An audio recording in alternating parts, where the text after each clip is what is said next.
तो रिफ्रैक्शन की शुरुआत हुई थी पिछले वाले टॉपिक में, जिसमें हम लोगों ने स्नेल्स लॉ पढ़ा था। स्नेल्स लॉ का direct application single boundary refraction में होता है ना। सिंगल बाउंड्री रिफ्रैक्शन से रिलेटेड डिस्कशन पहले हमने स्नेल लॉ के डायरेक्ट एप्लीकेशन किए, फिर टीआईआर भी सिंगल रे का ही डिस्कशन था, और फिर प्रिज्म में भी सिंगल रे डिस्कशन था, ठीक है। लेकिन जो हमने अपरेंट डेप्थ का डिस्कशन किया था वो किसका था, ऑब्जेक्ट और इमेज का डिस्कशन। तो रे ऑप्टिक्स के हर टॉपिक में या तो सिंगल रे डिस्कशन होते हैं या तो ऑब्जेक्ट और इमेज के डिस्कशन होते हैं, है ना। जब प्लेन मिरर पढ़ा था तो भी हम लोगों ने सबसे पहले सिंगल रे डिस्कशन किया था, लॉ ऑफ रिफ्लेक्शन किया था, डेविएशन की बातें करी थी, वो सिंगल रे डिस्कशन था। फिर मैंने कहा था प्लेन मिरर के सामने ऑब्जेक्ट रखा है, इमेज कहां बनी, वो क्या था, ऑब्जेक्ट इमेज डिस्कशन। तो यार सिंगल रे डिस्कशन करने को अब यहां कुछ बचा नहीं है, क्योंकि हम लोगों ने पहले ही सिंगल रे डिस्कशन कर रखा है, स्नेल्स लॉ लगा रखा है। अब यहां करने को क्या है, ऑब्जेक्ट के लिए इमेज कहां बनेगी। तो ऑब्जेक्ट के लिए इमेज स्फेरिकल बाउंड्री से, अभी तक क्या चल रहा था, प्लेन बाउंड्री से। जो अपरेंट डेप्थ हमने पढ़ा है वो बेसिकली ऑब्जेक्ट इमेज का ही डिस्कशन था, है ना। अब ये किससे होने वाला है, स्फेरिकल बाउंड्री से। तो एक ऑब्जेक्ट की मैंने यहां इमेज दिखाई है, ये कैसी इमेज है, रियल इमेज है ना। यहां अच्छा मैं साथ साथ हमेशा दिखाता हूं आंख कहां होना चाहिए इमेज देखने के लिए, तो आंख को भी देखते जाए, खैर आंख से आंख को देखते जाए। ऑब्जेक्ट से निकलने वाली रेज रिफ्रैक्शन के बाद क्या कहीं दोबारा कलेक्ट होने का चांस लग रहा है, नहीं। तो फिर आंख को यहीं आके रेज को रिसीव करना चाहिए। तो आंख को कैसा लगेगा, ऐसे लगेगा जैसे मानो यहां से रेज आ रही हैं, तो आंख को इमेज नजर आएगी, रियल या वर्चुअल, ये कैसी है, वर्चुअल इमेज। तो जरा थोड़ा सा एक अंतर आया है पहले और अब में। जब हम कभी रियल और वर्चुअल इमेज की बातें मिरर में करते थे, तो मिरर में रियल इमेज मिरर के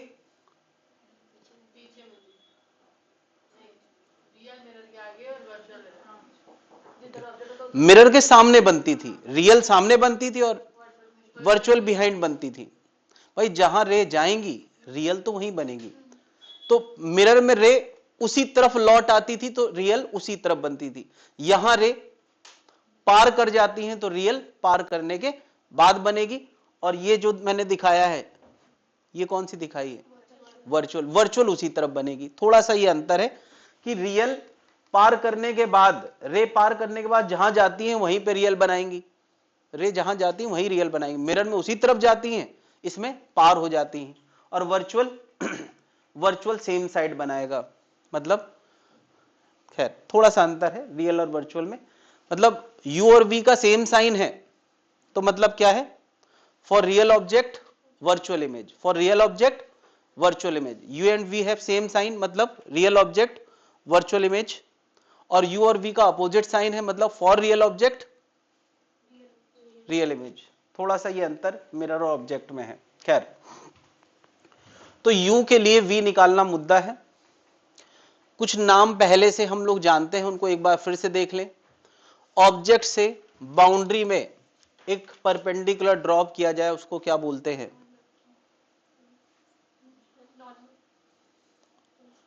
प्रिंसिपल एक्सिस बोलते हैं। ऑब्वियसली इस नॉर्मल को प्रिंसिपल एक्सिस बोलते हैं।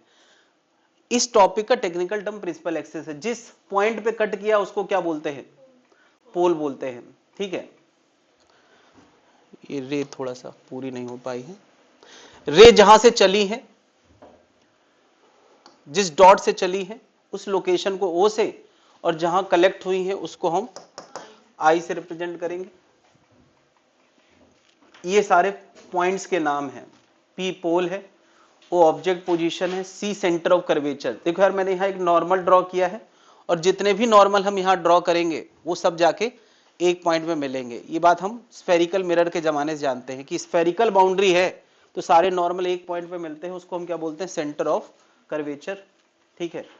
ओ ऑब्जेक्ट लोकेशन, आई इमेज लोकेशन। इसके बाद दूरियों की बात आती है, तो क्या ये नाम पहली बार देख रहे हैं हम, यू क्या है, डिस्टेंस या वेलोसिटी, इस टॉपिक में तो डिस्टेंस ही चल रहा है। यू है क्या, ऑब्जेक्ट की दूरी, वी है इमेज की दूरी, और आर है सेंटर की दूरी। हाँ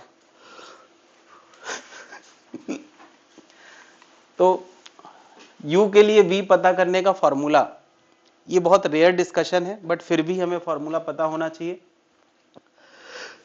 शायद कभी आ जाए।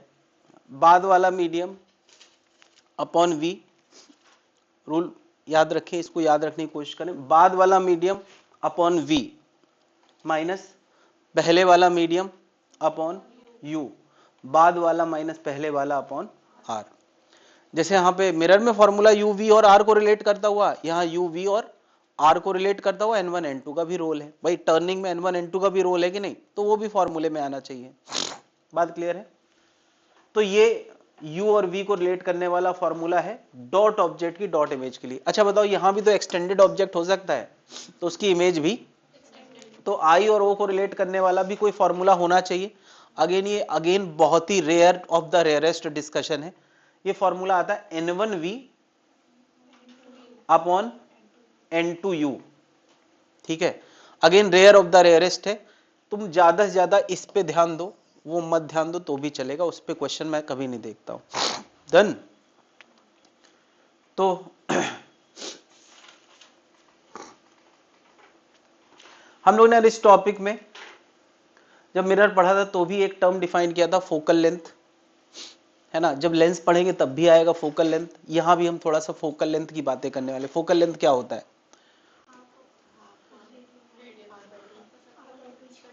किस डिस्कशन में, मिरर के डिस्कशन में, ये भी साथ साथ याद रखें। तो F बराबर r/2 होता है, मतलब क्या होता है, मतलब क्या होता है, उसको फोकस बोलते हैं। ये ठीक है, फोकस ये है क्या, इनफाइनाइट पे रखे हुए डॉट ऑब्जेक्ट की जहां इमेज बनती है वो फोकस होता है, और उसकी दूरी पोल से उसको क्या बोलते हैं, फोकस दूरी, फोकल लेंथ, ठीक है। वो फोकल लेंथ हमेशा r/2 होता है, ऐसा कोई नियम नहीं है। ये नियम कब का था, केवल और केवल मिरर का। बात क्लियर है? इसको रूल ना बनाए। मैं तो यहां पे f के बहुत सारे मल्टीपल रिजल्ट्स ला सकता हूं। खैर, यहां फोकल लेंथ का डेफिनेशन नहीं बदला है, बट फोकल लेंथ की वैल्यू बदल चुकी है। फोकल लेंथ का मतलब क्या होता था कि इनफाइनाइट पे रखे हुए एक डॉट ऑब्जेक्ट की जहां इमेज बनेगी। तो सोचो ये पैरेलल रेज इनफाइनाइट में रखे हुए डॉट ऑब्जेक्ट की है और उसकी इमेज कहां बन रही है, फोकस एक खास इमेज होती है सन जैसे फार ऑब्जेक्ट की, बस ऐसे समझा करो।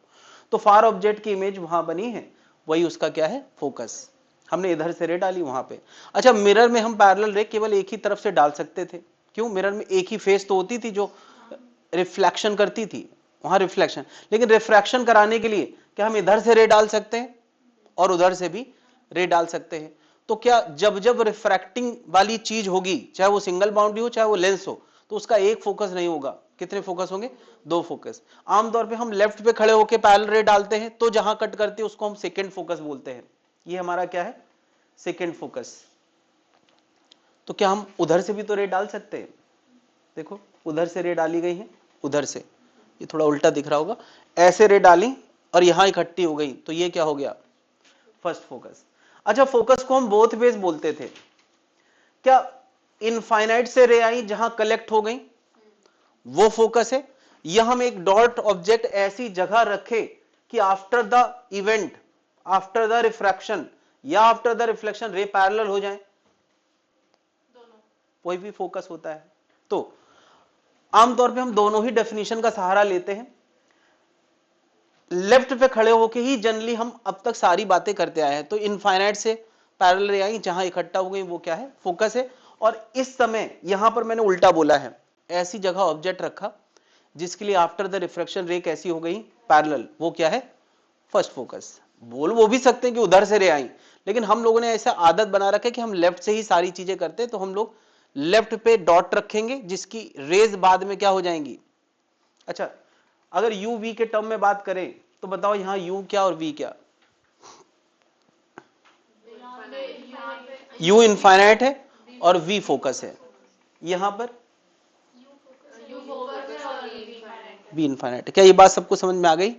क्या ये फोकस अगर हम लाना चाहें तो ये फॉर्मूला हमारी मदद कर सकता है, तो ले ही आओ यार फिर। मतलब ये किसी भी बाउंड्री में हो सकता है। तो मैं सेकंड फोकस और फर्स्ट फोकस निकालना चाहता हूं। सेकंड फोकस फर्स्ट फोकस क्या होता है कि पैरेलल रे के लिए जहां इमेज बनी, दिस इज F2, ये F2 तुम्हें लाना है, यहाँ का मीडियम N1 है, यहाँ का N2, और दूसरा मैंने क्या बताया, कहीं ऑब्जेक्ट रखा जिसके लिए आफ्टर द रिफ्रैक्शन रे कैसी होगी, पैरेलल, दैट इज F1। तो बताओ जरा, सेकेंड फोकस के लिए मैं U क्या रखूं, इनफाइनाइट, और टेक्निकल बोलूं तो माइनस इनफाइनाइट, और V कितना, F, नहीं हम डेरिवेशन कर रहे हैं इसलिए साइन नहीं रखेंगे। यहां बताओ जरा U कितना, F, अब वो साइन उसका कुछ आएगा नो डाउट, है ना, F अननोन है, और V कितना, तो क्या इसी फॉर्मूले में हम प्रैक्टिस शुरू करते हैं इसी से, बताओ जरा, फॉर्मूला क्या था, बोलो, बाद वाला अपॉन V, देखो जब जैसे मैं कह रहा हूं तुम भी ऐसे ही किया करो, बाद वाला अपॉन V, पहले वाला अपॉन U, बाद वाला माइनस पहले वाला अपॉन R। तुमने देखो मैं रे ऑप्टिक्स के हर फॉर्मूले में ऐसे ब्रैकेट बना के छोड़ देता हूं, फिर वैल्यू रखता हूं, क्यों, ताकि मुझे एक साथ दिमाग हैंग ना हो, सबकी अपनी अपनी क्षमता, कोई सीधे भी लिख सकता है, बट मुझे लगता है कि रखते समय हमें थोड़ा साइन का ध्यान देना चाहिए, इसलिए थोड़ा रुकना चाहिए, किसी चीज को कितना टाइम देना है, वो जो एक एक सेकेंड का भी फैक्टर होता है ना, वो तुम्हारी एक्यूरेसी को बदलता है, सबको ध्यान देना चाहिए, कहां तुमसे गलती होती वहां तुम्हें पॉज देने की जरूरत है, बात समझ रहा है। तो बताओ यहां U की जगह इनफाइनाइट, अच्छा यहां साइन का चक्कर ही नहीं है वैसे तो, V की जगह F2, V का नाम क्या है F2, और R की जगह R। देखो यार, ना हमने अभी R का साइन रखा है, ना हमने F का साइन, जो होगा वो होगा, हम इसका फॉर्मूला डिराइव कर रहे हैं।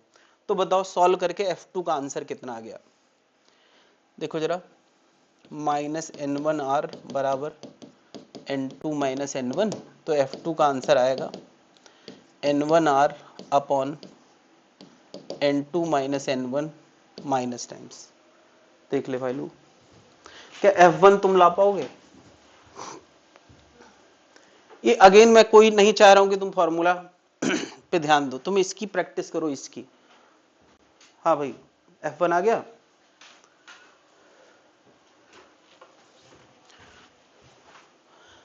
अरे जो सॉल्व करने को कहा जाए वो फिर से करो, देखो मत, इसलिए कि ये तुम्हारे पास मौका है परफेक्शन चेक करने का, कि हमने जो पहले किया है वो अब हम खुद कर पा रहे हैं कि नहीं, ठीक है, नोट्स मत बनाओ, बट सॉल्व करने का मौका जो मिल रहा है वो करो बिना देखे। हाँ भाई F1 ला पा रहे हो कि नहीं, बाद वाला अपॉन V, पहले वाला अपॉन U, U का नाम F1 है, बाद वाला माइनस पहले वाला अपॉन R, हम किसी का साइन नहीं रख रहे हैं, फॉर्मूला डिराइव कर रहे हैं, तो F1 का आंसर आएगा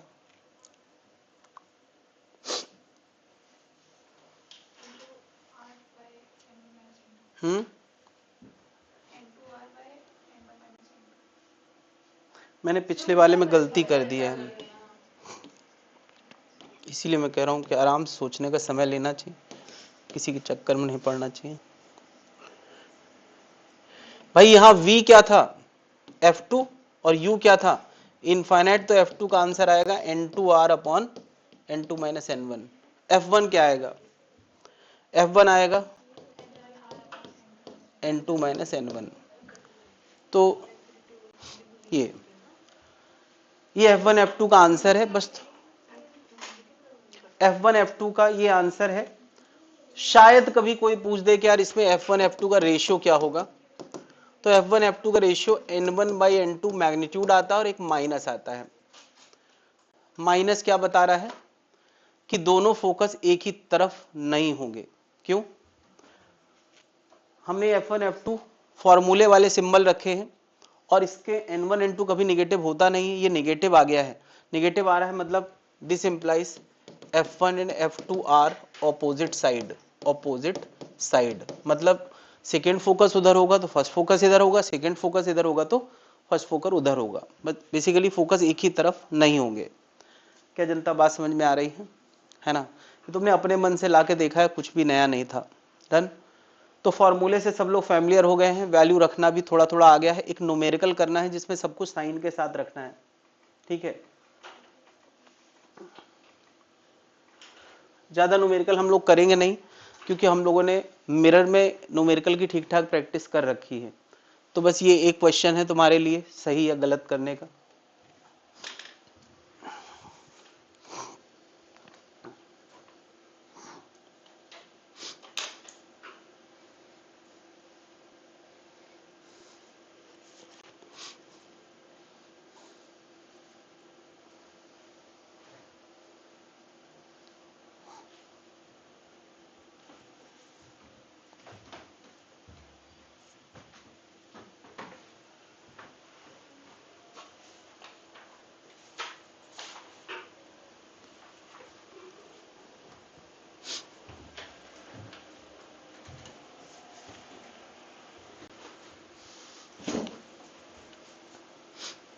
एयर से 1.5 के मीडियम में रेज जा रही हैं, रेडियस ऑफ कर्वेचर 20 है। साइन कन्वेंशन याद है यार, पोल को हम ओरिजिन की तरह ट्रीट करते हैं, यहां की डायरेक्शन पॉजिटिव होती है, यहां नेगेटिव, ऊपर की डायरेक्शन पॉजिटिव होती है और नीचे की डायरेक्शन नेगेटिव। साइन कन्वेंशन जैसे मिरर में होता था वैसे ही यहां पर है। साइन गलत, आंसर गलत। रेडियस का साइन क्या होगा?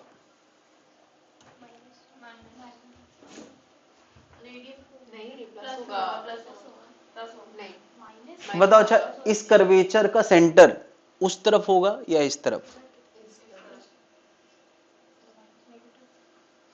उसी की प्रैक्टिस करना है भाई, ये तो हमें अपने मन से तय करना। सोचो यहां अगर मैं नॉर्मल डालूंगा तो नॉर्मल कहां कलेक्ट होंगे? ये सारे नॉर्मल कहां कलेक्ट होंगे? इसी तरफ ना। तो हमें सेंटर लोकेट करना खुद से आना चाहिए, साइन कन्वेंशन। तो बाद वाला अपॉन वी, वी हमें लाना है, पहले वाला अपॉन यू, बाद वाला माइनस पहले वाला अपॉन आर। यहां मैं रुक जाता हूं और साइन के साथ रखने की कोशिश करता हूं।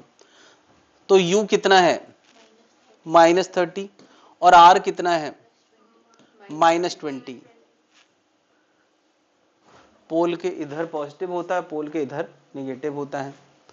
तो क्या सॉल्व करके v लाना है और v आ जाएगा तो i, v अकेले ला दो यार, i में लाना ही नहीं चाहता, v अकेले ला दो चलेगा।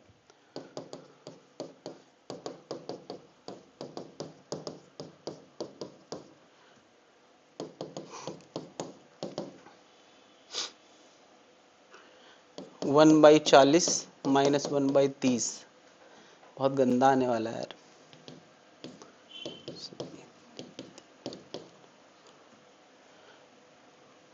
-7/120।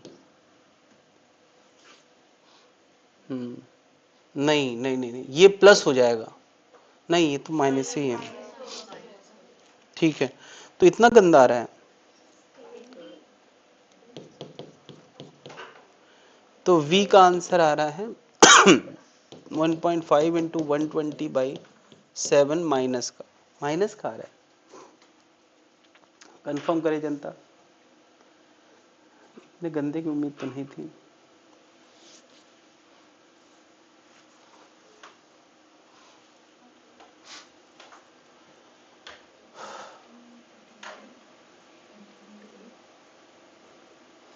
अच्छा, ये भी तो माइनस, ये तो प्लस हुआ ना। हाँ सही तो है, कंफर्म करे यार, यही आंसर आ रहा है। कितना आ गया? 120 का 1.5 गुना 180 -180/7। कंफर्म करे यार, -180/7। डन। ठीक, तो बस सिंगल बाउंड्री रिफ्रैक्शन का एक एग्जांपल हमने कर लिया है। अच्छा बता यार, बाउंड्री ऐसी होती तो ना कर पाते? ऐसी होती तो यहां ऑब्जेक्ट होता, ऐसी बाउंड्री होती तब बस आर का साइन कैसा हो जाता? प्लस हो जाता।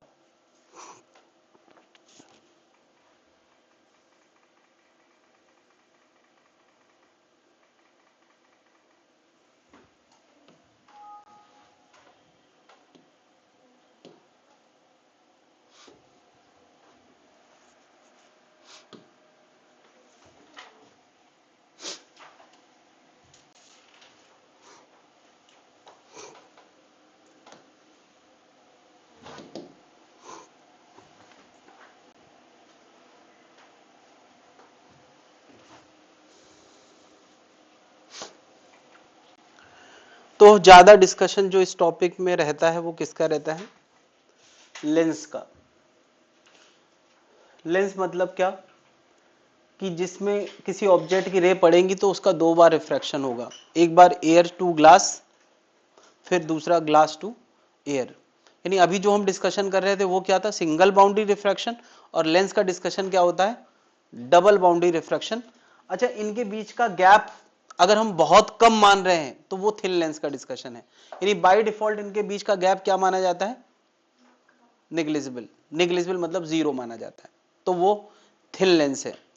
और अगर थिक लेंस का डिस्कशन आ जाए, तुम ये जीरो ना मानो, ऐसा डिस्कशन आ जाए तो फिर वो सिंगल बाउंड्री से डील होगा। मतलब पहले तुम एक बाउंड्री से रे निकालोगे, इमेज बनाओगे, फिर उस इमेज की इमेज क्या बनाएगा? दूसरा बाउंड्री, तो वो लंबा हो जाएगा, नहीं पूछा जाएगा, है ना। तो हम लोग जो अपना डिस्कशन अब सेंट्रलाइज करने वाले हैं, दो बाउंड्री जो बहुत पास है उनके बीच का थिकनेस दूरियों के मुकाबले बहुत छोटा है, दैट इज थिन लेंस। इतने तरह के लेंस जो सामने नजर आ रहे हैं, इनका हमें डिस्कशन करना है और इनके शेप के हिसाब से इनका नाम है। इसका नाम क्या है? बाई कॉन्वेक्स, या कुछ लोग इसको कॉन्वेक्सो कॉन्वेक्स बोलते हैं, कॉन्वेक्सो कॉन्वेक्स, या सिंपली केबल कॉन्वेक्स लिखा हो तो भी यही है, ठीक है। एक नाम आता है equi convex. Equi convex, equi convex तब होगा जब आर दोनों तरफ के क्या हो? सेम। जैसे इसका रेडियस ऑफ कर्वेचर R1 और इसका R2 सेम भी हो सकता है और अलग अलग भी हो सकता है, लेकिन इक्वी कॉन्वेक्स में आर कैसे होंगे? सेम होंगे, है ना। ये सारे नाम इसी चीज को डिनोट कर रहे हैं। अच्छा, कम से कम R1 और R2 का साइन तुम्हें तुरंत दिखना चाहिए। कोई बता सकता है इस बाउंड्री का सेंटर कहां होगा? राइट। और राइट होगा तो R1 कैसा रखा जाएगा? जब रखा जाएगा पॉजिटिव। R2, चलो इसको हम बोलते हैं प्लेनो कॉन्वेक्स। प्लेनो कॉन्वेक्स, पता है प्लेनो कॉन्वेक्स में R1 का साइन जिस तरह से मैंने रखा है कैसा है? पॉजिटिव। और R2 इनफाइनाइट। प्लेन बाउंड्री का रेडियस हमेशा इनफाइनाइट होता है, ठीक है। अच्छा, इसको कोई घुमा के रख दे तो क्या उसका नाम बदल जाएगा या वही रहेगा? नाम वही रहेगा, बस R1 R2 के साइन बदल, R1 इनफाइनाइट हो जाएगा, R2 खैर। इसका R1 बताए, इसका नाम क्या होता है? बाई कॉनकेव या कॉनकेवो कॉनकेव, ठीक है, या केवल कॉनकेव कह दे तो भी हम यही सोचेंगे।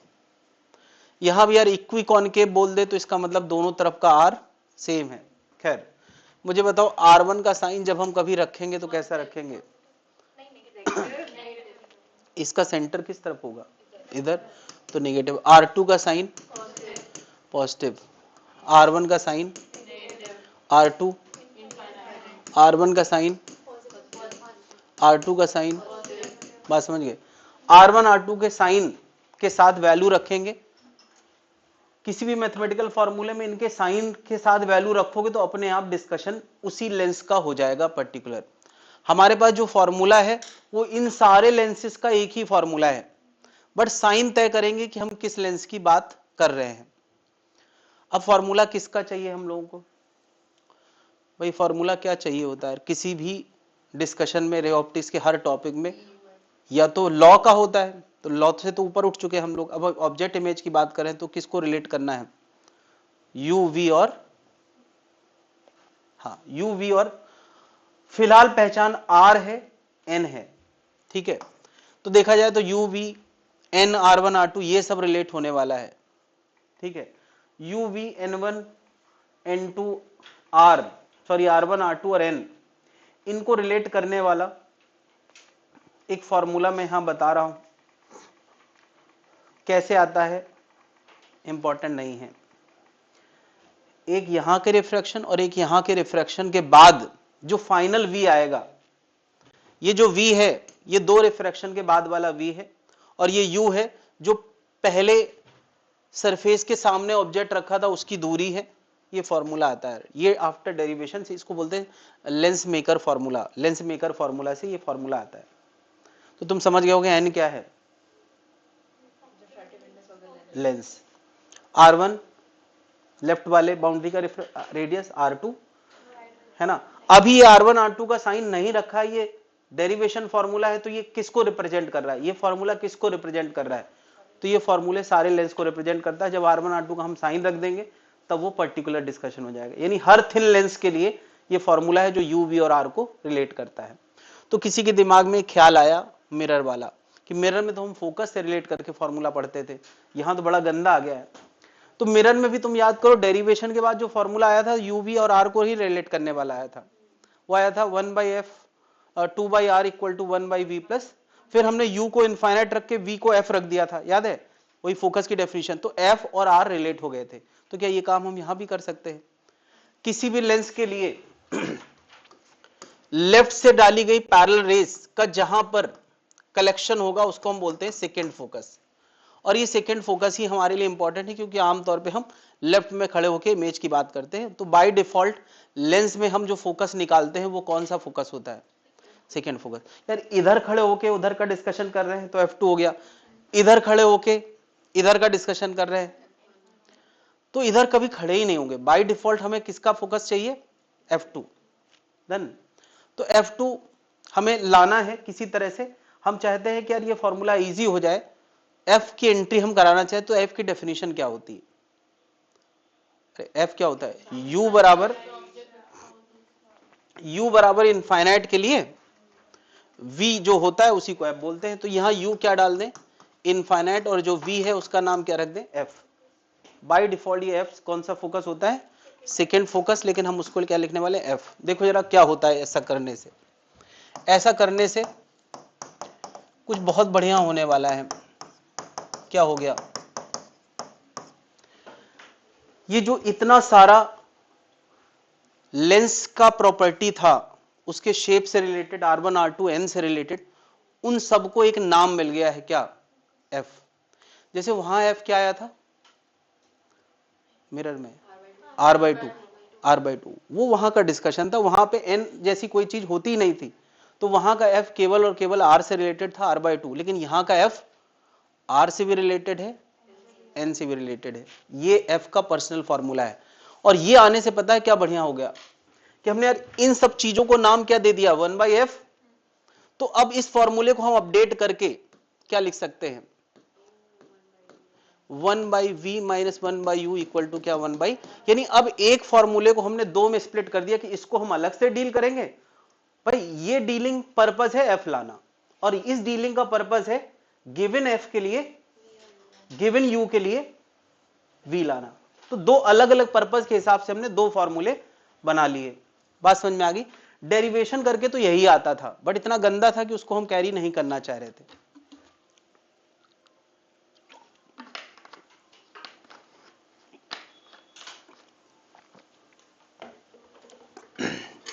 फिर से एक बात जो मैं पूरे रे ऑप्टिक्स में 2-3 बार कर चुका हूं, कि रे ऑप्टिक्स में जब भी कोई फॉर्मूला एन में आता है तो तुम कह सकते हो ये एन लेंस का रिफ्रैक्टिव इंडेक्स है, लेकिन ये तब तक जब तक एन किस में रखा है, एयर में। और अगर एन किसी सराउंडिंग में रखा, ये लेंस किसी सराउंडिंग में रख दिया जाए तो एन का मतलब होता है एन लेंस अपॉन, ये मतलब है। जैसे मैंने अभी थोड़ी देर पहले एक क्वेश्चन कराया था प्रिज्म का, तो हमने फॉर्मूला प्रिज्म का ले आया था n equal to sine A plus delta by 2 sine A by 2। लेकिन अगर कभी प्रिज्म को सराउंडिंग में रख दिया तो n का मतलब फिर क्या हो जाता है, n prism upon n surrounding. तो ये भी ध्यान रखना है, ये अलग से ही ध्यान रखें तो ठीक रहेगा, क्योंकि हमने बचपन से ही यही फॉर्मूला रटा है, तो हम अपना बचपन क्यों खराब करें। ठीक है, क्यों डाउट करें अपने बचपन पे कि हम बचपन पे क्या क्या गलतियां करते आए। हम बचपन को अपडेट कर लेते हैं ऐसे एक्स्ट्रा चीजों के साथ।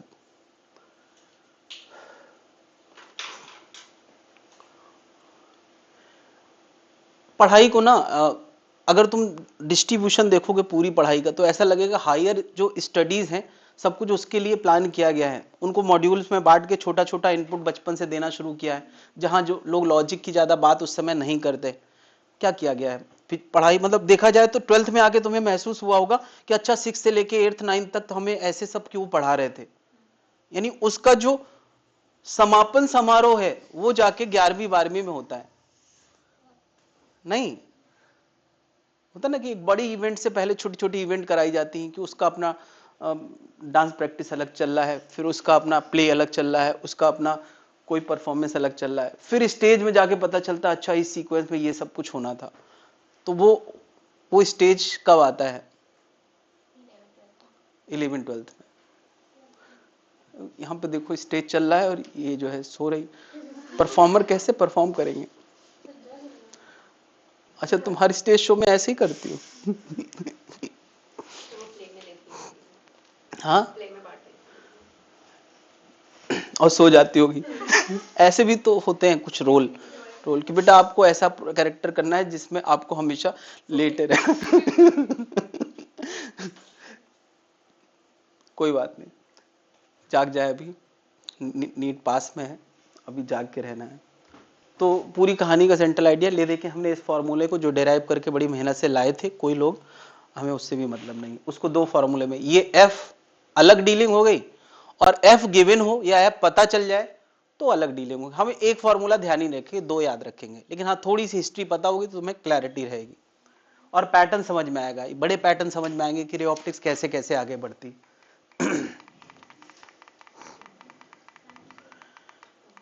तो क्या इस फॉर्मूले की ठीक ठाक प्रैक्टिस हम लोग कहां कर चुके हैं?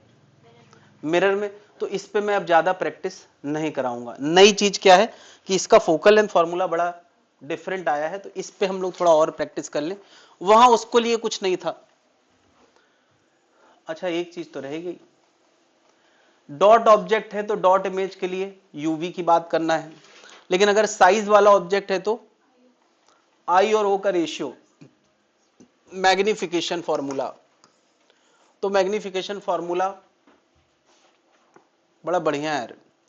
क्या देखो यार ये दोनों फॉर्मूले कुछ जाने पहचाने नहीं लग रहे यार। बताओ मिरर में डिस्टेंस फॉर्मूला था 1/f बराबर 1/v प्लस, तो यहां माइनस आ गया है, और मिरर में मैग्निफिकेशन क्या था I/O इक्वल टू, वहां था -v/u और यहां है, तो बस तुम्हें ऐसे याद रखना मिरर में जो कुछ होता था वही यहां है, बस एक माइनस इधर का उधर चला गया है। वहां पे मैग्निफिकेशन में माइनस था, यहां इधर माइनस है, तो ये भी समस्या खत्म, अब रटने का झंझट ही खत्म है। जैसा मिरर में था वैसे यहां है, बस एक माइनस इधर का उधर हो गया है। ठीक याद रहेगा? चलो तो इससे निपट लेंगे यार, इससे निपटते हैं हम लोग फोकल लेंथ वाले फॉर्मूले। तो ये फॉर्मूला किस लेंस के लिए है? सभी लेंस के लिए है। तो हम कुछ खास लेंस को लेके R1 R2 की न्यूमेरिकल वैल्यू R लेके, R1 R2 की न्यूमेरिकल वैल्यू R लेके इतने सारे लेंस के पर्टिकुलर फॉर्मूले लाने वाले हैं। तो तुम्हें क्या मान लेना है कि each radius of curvature, each ROC is R। यहां R को एक न्यूमेरिकल वैल्यू की तरह ट्रीट करना है, जैसे 10 15 वैसे ही R। यानी अब जब R1 रखोगे तो या तो प्लस R रखोगे या तो वो पर्टिकुलर आंसर आएगा। ठीक है, मैं एक बता देता हूं, बाकी जनता करेगी। ठीक है, इधर ध्यान दें, 1/f equal to n-1 1/r1 minus 1/r2। ये R1 R2 सोच समझ के रखना है। बताओ जरा R1 क्या, बोलो सही बोलो। हाँ सही है, प्लस R, वही मैं चेक कर रहा था कितना कॉन्फिडेंस। R2 कितना, इसका सेंटर माइनस R। तो चलो फॉर्मूले में R1 की जगह प्लस R, R2 की जगह माइनस R। तो देखो यार 1/r प्लस 1/r, तो ये क्या आ गया 2/r। ये 1/f का फॉर्मूला है भाई। तो चलो f का बना लेते हैं, R/2 n-1। मेरे ख्याल से ये बात समझ में आ गई। Fill in the blanks for rest of the shape.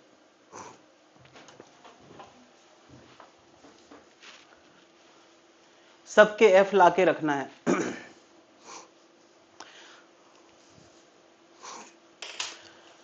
यानी एक फॉर्मूले से मल्टीपल लाना, पता नहीं कब कौन सा आ जाए, तो तुम्हें यार स्किल डेवलप करना चाहिए, सबके नहीं रट पाओगे।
मगर R1 कितना, प्लस या माइनस, प्लस R। R2 कितना, प्लेन है तो इनफाइनाइट, प्लस R और इनफाइनाइट, तो ये आंसर आएगा n-1/R। तो F का आंसर आएगा, कितने लोग आ गया यार? अगला वाला क्या आया? सेम आया, देख लेते। R1 क्या रखोगे, इनफाइनाइट, और R2 क्या रखोगे?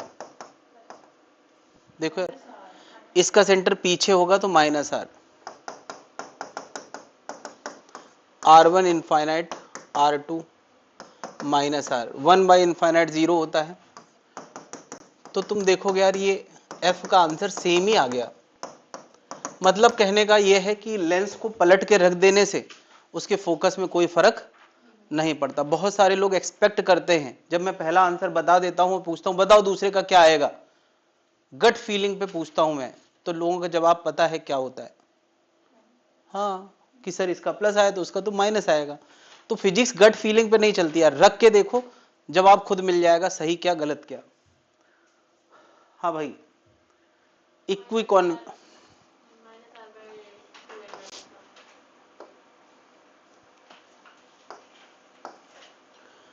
R1 की जगह -R और R2 की जगह इनफाइनाइट ए। इसमें बताओ पहले, R1 equal to -R, R2 equal to +R।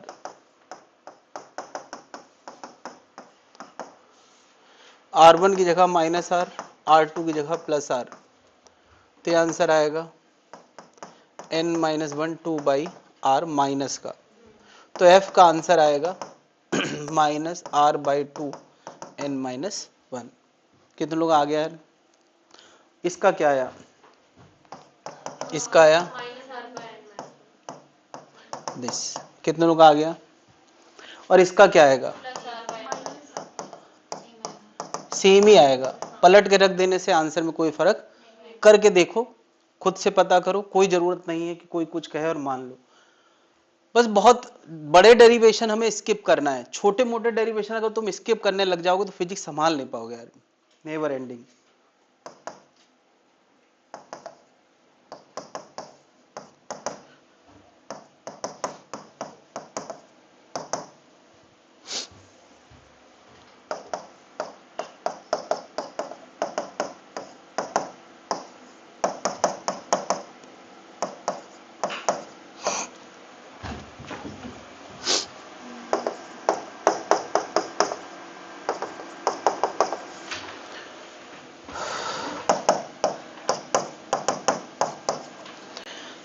क्या ये बात समझ में आ गई?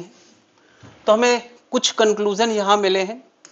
इन 3 के आंसर पॉजिटिव आए हैं, और इन 3 के आंसर कैसे आए हैं? पॉजिटिव का मतलब क्या है, नेगेटिव का मतलब क्या है? पॉजिटिव का मतलब है कि अगर यहां रे डालोगे तो सामने रेज कलेक्ट होंगी। अरे सामने तो पॉजिटिव होगा यार, रे डालोगे तो सामने रे कलेक्ट होंगी, और सामने रे कलेक्ट होना मतलब रे को इकट्ठा करने की कोशिश करना, जिसको बोलते हैं कन्वर्जिंग। यानी ये तीनों कैसे लेंसेज हैं? कन्वर्जिंग, क्योंकि रेज को इकट्ठा कर रहे हैं। बता यहां अगर पैरेलल रे डालोगे तो रे के साथ क्या होने वाला है? ये डाइवर्ज करेंगी, तभी इनका फोकस कैसा होगा? नेगेटिव। इसका भी फोकस कैसा है? हाँ, नेगेटिव। तो नेगेटिव फोकस मतलब है वर्चुअल, और रियल पॉजिटिव फोकस का मतलब है कन्वर्जिंग। मतलब कैसा फोकस है? Real focus. या कैसी इमेज है? रियल। नेगेटिव मतलब कैसा है? डाइवर्जिंग। और डाइवर्जिंग का मतलब कैसा है? Virtual focus. क्या ये सारे नाम याद है यार? रियल, वर्चुअल, कोई दिक्कत है? Converging lens, diverging lens. तो यहां हम कुछ सटीक बोल पा रहे थे इनके बारे में, इसीलिए हमने इनकी चर्चा करी है। या तो वो पॉजिटिव आंसर आ रहे हैं या तो वो नेगेटिव आंसर आ रहे हैं। क्या जनता समझ पा रही है? अब मुझे बताओ,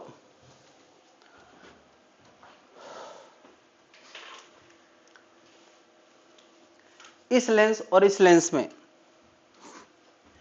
इस लेंस के फोकस के मुकाबले इसका फोकस ज्यादा दूर है।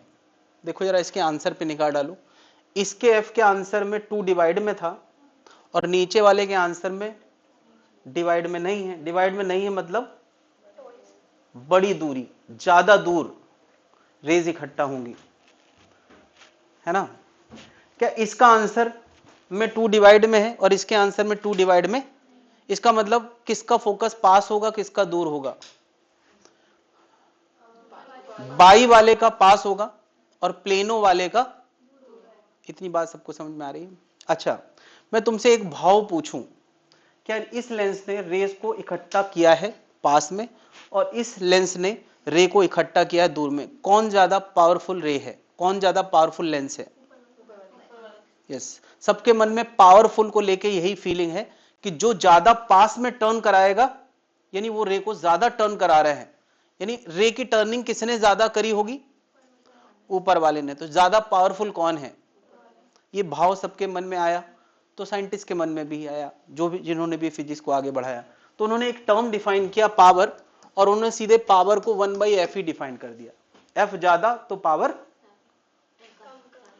एफ ज्यादा तो उसका मतलब उसने कम टर्न किया है, और एफ कम तो उसने ज्यादा turn.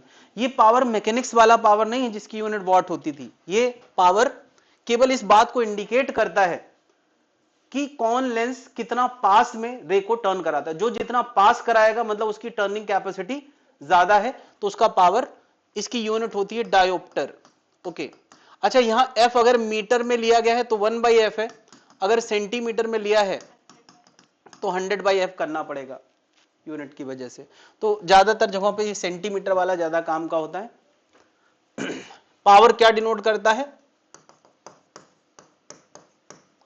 Turning capacity of lens, of lens. जितना ज्यादा टर्न करने वाला लेंस होगा उतना, यानी अगर कोई पूछे प्लेनो और बाई में कौन ज्यादा पावरफुल है? बाई वाला, कंसीडरिंग कि आर दोनों के सेम है। आर ये वाला भी और ये वाला सेम है। ये वाले और ये वाले में कौन ज्यादा पावरफुल है? बाई और प्लेनो में बाई ज्यादा पावरफुल है। देखो यहां पे कोई ये ना कहे सर ज्यादा निगेटिव तो छोटा होता है। ऑब्वियसली ये ज्यादा निगेटिव आएगा, ये कम निगेटिव आएगा, दोनों निगेटिव। तो ज्यादा निगेटिव तो सर छोटा होता है। अगर किसी के पास -400 रुपए, किसी के पास -200, तो कौन बड़ा हो गया? -200। लेकिन वो रूल यहां नहीं चलता है इन द सेंस कि पावरफुल कौन है, क्योंकि ये साइन केवल ये बताता है इस तरफ है या उस तरफ है। पावरफुल उसी को कहेंगे जिसका फोकस मैग्नीट्यूड वाइज कम है। क्या जनता समझ पा रही? यहां पावरफुल का मीनिंग साइन से नहीं होगा, वरना साइन से तो रूल अलग ही है। क्या जनता समझ पा रही है? तो इतने सारे फोकस के फॉर्मूले लाना, फोकस पे स्किल डेवलप करना और पावर का नया फॉर्मूला, ये सब कुछ समझ में आ गया होगा। कोई दिक्कत है भाई लोग? तो अभी और भी लेंसेज हैं बचे हैं, उन पे न्यूमेरिकल वैल्यू डालना हम लोग देखेंगे।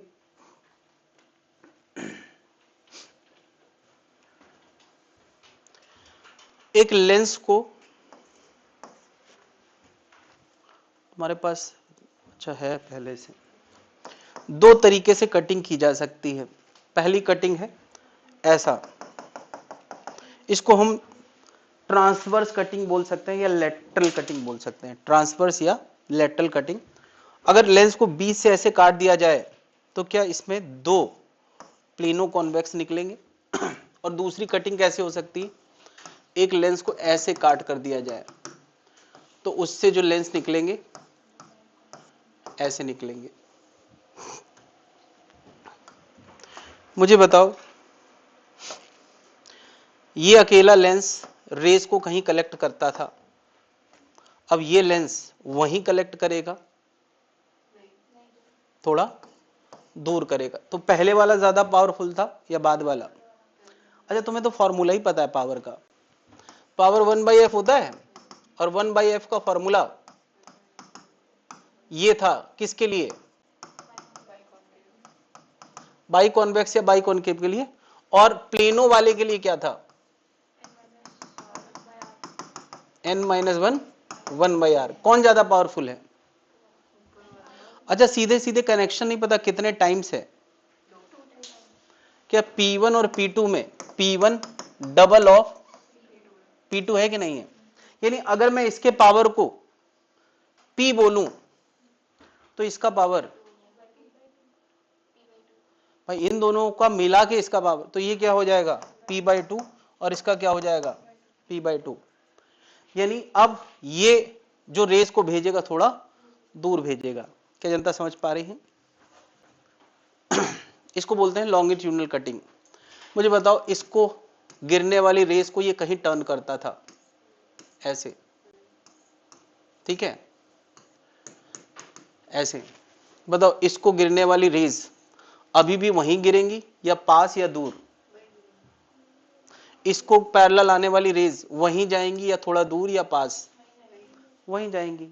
अरे भाई, इसको नीचे वाले को क्या पता कि ऊपर से कट चुका है, तो नीचे वाला अपना काम करेगा, ऊपर वाला अपना काम करेगा। इसको नहीं पता कि लेंस आधा है या पूरा है, बल्कि मैं इसके और टुकड़े कर दूं। बताओ, अच्छा इसके मैं और छोटे छोटे टुकड़े कर दूं, एक ये, एक ये, एक ये, एक ये।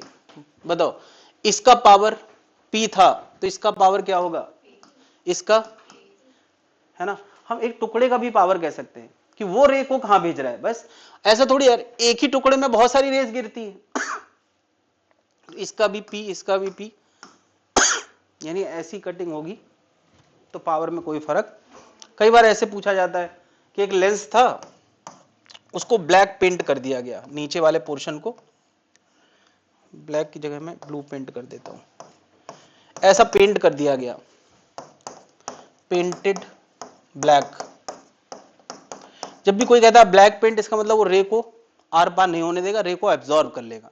तो बताओ, इसको गिरने वाली रेज जो ऊपर गिर रही थी वो अभी भी वहीं फोकस करेंगी, और इधर वाली रे क्या हो गई, ब्लॉक हो गई। तो बताओ, फोकस वहीं रहेगा या बदल जाएगा? यानी F/P remains same, remains same. क्या बदल गया? इंटेंसिटी ऑफ फोकल पॉइंट क्या हो जाएगी, पॉइंट डिक्रीज हो जाएगी। अब उतना चमकदार फोकस नहीं रह जाएगा अगर पेंटेड ब्लैक का मामला है। क्या बात समझ में आ गई?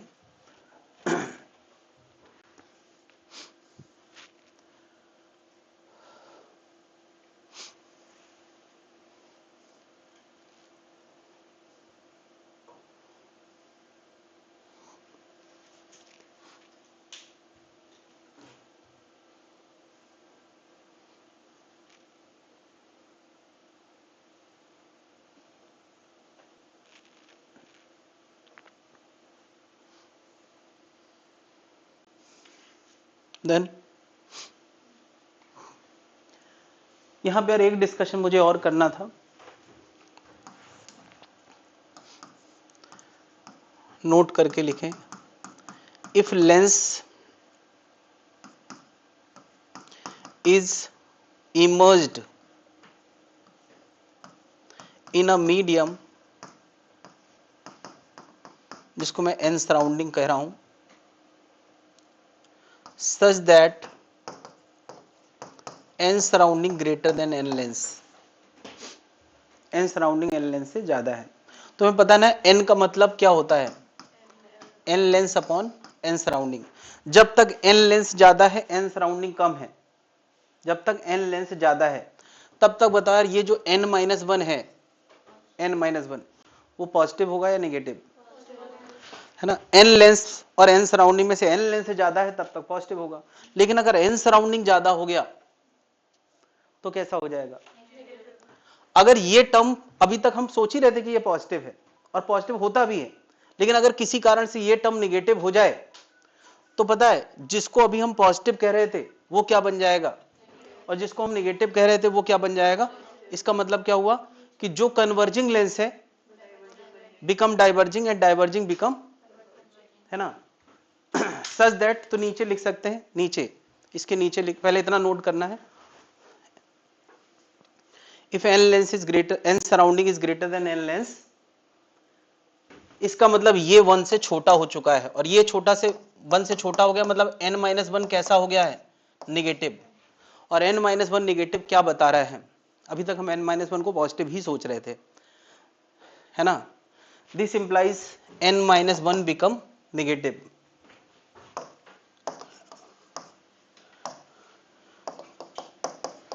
Become negative.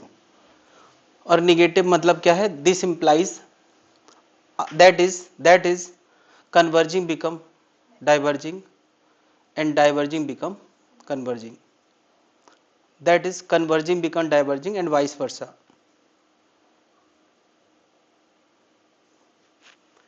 क्या ये पूरी बात समझ में आ गई है।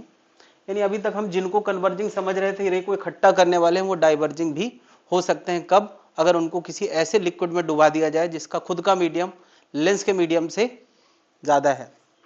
क्या बात समझ में आ गई। ये क्वेश्चन है कहीं पे क्या, आगे थोड़ा सा होगा। हाँ ये है, देखो जरा यहां क्या किया गया है, गिलास और गिलास के बीच में एक खाली जगह छोड़ दी गई है हवा की, ठीक है। तो इसको मैं एयर लेंस कह सकता हूं, यानी ग्लास के अंदर हवा का लेंस है। देखो ग्लास के अंदर हवा का लेंस है, तो क्वेश्चन है focal length of the lens क्या होगी, और अगर ऑब्जेक्ट इतना दूर है तो इमेज कहां बनेगी।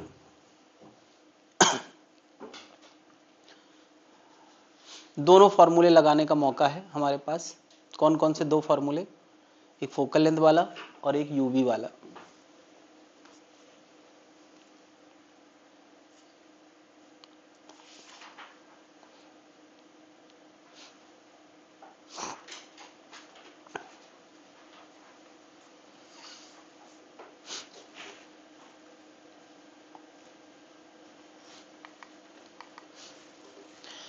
इससे पहले एक क्वेश्चन और है क्या, ये वाला डायग्राम कहीं बना है, नहीं बना है तो नीचे जगह तो है, ये वाला डायग्राम। चलो यार, radius of curvature R 40 centimetre and 60 centimetre, और n इसका कितना है 1.5, राइट फोकल लेंथ, ठीक है। इसका भी फोकल लेंथ लिखना है।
क्या आ रहा है? ओके, पहले वाले का फोकल लेंथ, ये वाला नहीं किया। 1/f equal to 1.5 minus 1, 1/40 minus 1/60, यही किया सबने। तो 120 एलसीएम आएगा, यहाँ 0.5 आएगा, तो 4 तिया 12, तो इसका आंसर आ रहा है प्लस 240। कितने लोग आ गया है? नहीं, मुझे बताओ R1 कौन और R2 कौन, इस पे किसी को कोई कंफ्यूजन नहीं है? कैसे पता? हाँ, साइज देख के, ये भी कई बार देखना पड़ता है। अगर कोई पहले 60 लिख देता फिर 40 लिख देता तो तुम यही आंसर निगेटिव ले आते। इत्तेफाक से सही हो गया है। देखो यार, इसका सर्किल बनाओगे छोटा बनेगा और इसका सर्किल, तो हमें पता चल जाना चाहिए कि इनमें बड़ा वाला कौन है छोटा वाला कौन है। ये भी कई बार एक्सपेक्ट किया जाता है।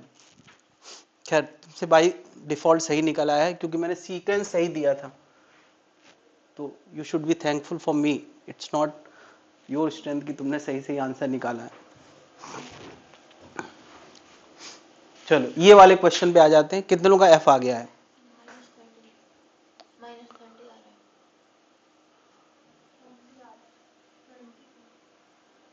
ओके, पहले तो ये बताओ कि तुमने लेंस का रिफ्रैक्टिव इंडेक्स क्या रखा है?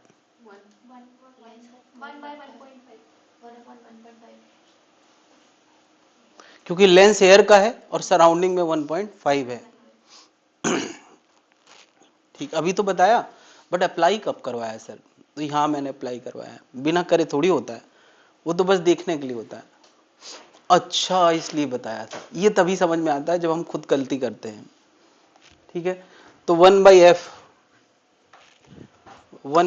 Equal to n lens upon n surrounding, ये होगा। n का मतलब होता है n lens upon n surrounding. n lens 1 है और n सराउंडिंग। R1 की जगह रेडियस ऑफ कर्वेचर दे रखा कि नहीं? अच्छा, 20 है, तो यार इसकी जगह +20 आएगा और इसकी जगह, ये भी ध्यान रखना यार, उन्होंने रेडियस ऑफ कर्वेचर 20 लिख दिया, इसका मतलब ये थोड़ी कि सब कुछ 20 रख देंगे। तो फिर तो जीरो भी कोई बोला था क्या? नहीं, चलो थैंकफुल कि किसी ने जीरो नहीं बोला, नहीं तो मुझे हार्ट अटैक, इस समय तो सारे सिम्टम्स मेरे हार्ट अटैक वाले चल ही रहे हैं। कितना आ गया? 2/20।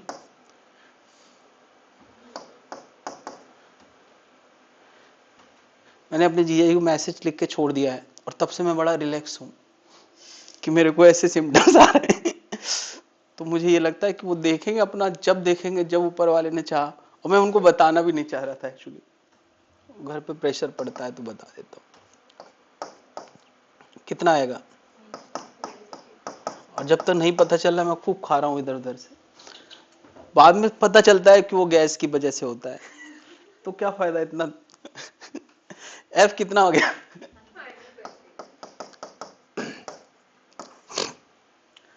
एफ बराबर -30 सेंटीमीटर।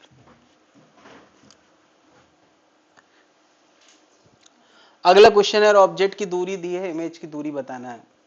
पता है ये किस लेंस की तरह बिहेव कर रहा है? भाई निगेटिव फोकल लेंथ किसका होता है? तो ये डाइवर्जिंग की तरह बिहेव कर रहा है। खैर हमें उससे मतलब नहीं, हम फॉर्मूले से भी मतलब रखें। अब बता, u के लिए v लाना है, तो 1/f बराबर 1/v प्लस 1 माइनस 1/, ये फॉर्मूला है यार। अब थोड़ा सोच समझ के u और f रखें। u कितना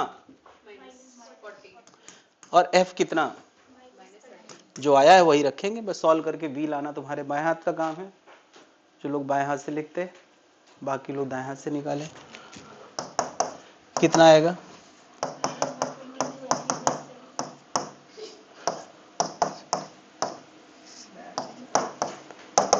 तो v का आंसर आ रहा है 120/7 माइनस का। बात समझ गए?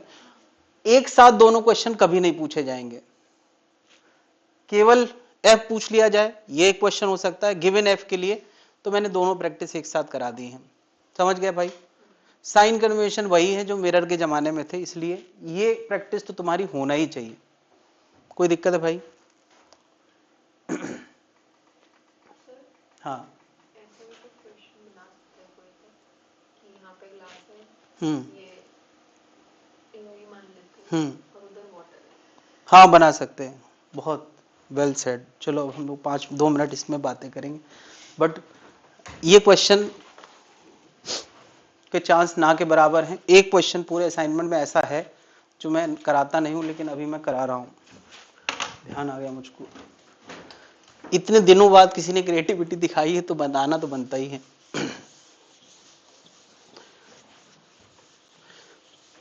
हाँ भाई, ऐसा कोई क्वेश्चन हो जाए,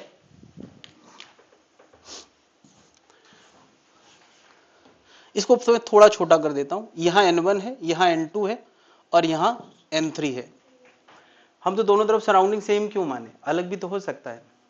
और मैं सिंपली क्या पूछ रहा हूं, focal length of given lens.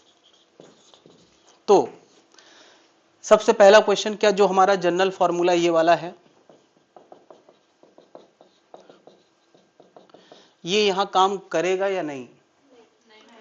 क्यों? क्योंकि ये फॉर्मूला डिराइव करते समय एजम्पशन क्या था कि इधर भी एयर है और इधर भी, या इधर भी एनएस है और इधर भी, तो ये यहां काम नहीं करेगा, नहीं करेगा। तो हम थोड़ा और पीछे जाते हैं। यस, यानी अब हमें सिंगल सरफेस वही बचता है हमारे पास, तो हम पहले यहां से सिंगल बाउंड्री रिफ्रैक्शन करके एक इमेज बनाएंगे, फिर इमेज की इमेज, और जहां फाइनल इमेज बनेगी उसी को हम सेकंड फोकस कहेंगे। तो तुम यार क्योंकि फोकस पूछा है तो अच्छी बात है कि यू तुम्हें क्या लेना है, ठीक है। वैसे प्लस माइनस रखने से कोई फर्क नहीं पड़ता, मैं टेक्निकली इधर से रे भेज रहा हूं, और तुम्हें पहले V1 लाना है और फिर क्या लाना है, अपने सो हाथों से लाके दिखाओ, क्योंकि ये क्वेश्चन भी कभी ना कभी तुम्हें टकराएगा।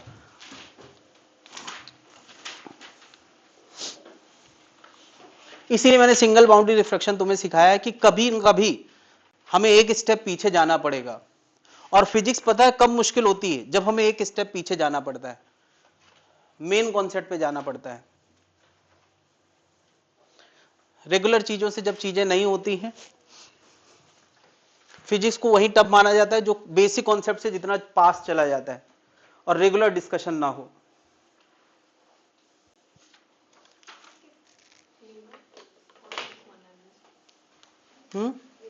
हाँ मैंने ऐसे ही माना है। अच्छा हाँ, मुझे एक रेडियस ऑफ कर्वेचर, इसका मैं आर दे देता हूं, ठीक है। तुमने क्या ले लिया? तो इसमें घूरने जैसी क्या बात है? अरे सर ये क्या कर दिया आपने, मैं कुछ और ले रही थी, मैंने रेडियस ऑफ कर्वेचर सी लिया था।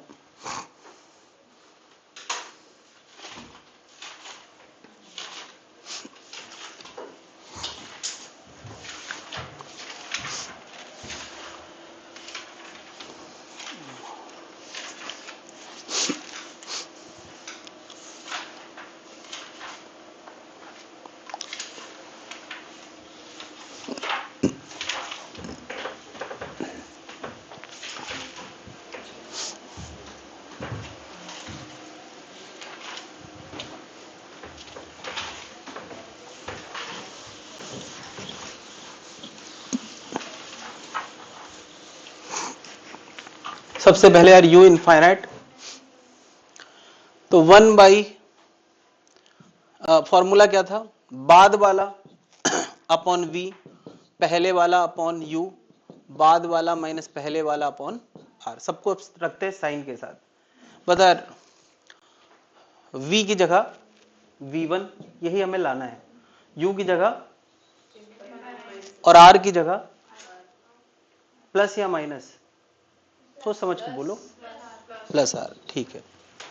तो V1 का आंसर हम यहां से एक काम करो, V1 का आंसर ना लाके बस तुम ऐसी इक्वेशन लिख दो, बाद में जरूरत पड़ेगी तो हम लिख लेंगे।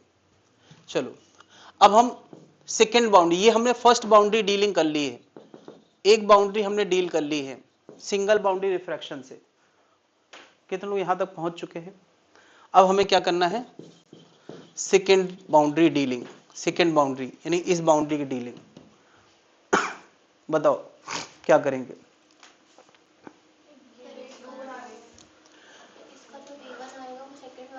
U1 होगा, बिल्कुल। अगला U2 वो V1 माइनस बीच का गैप होता है, और बीच का गैप निग्लिजिबल है। ये मैंने आदत के मुताबिक बनाया है, निग्लिजिबल ही मिलेगा तुम्हें हमेशा।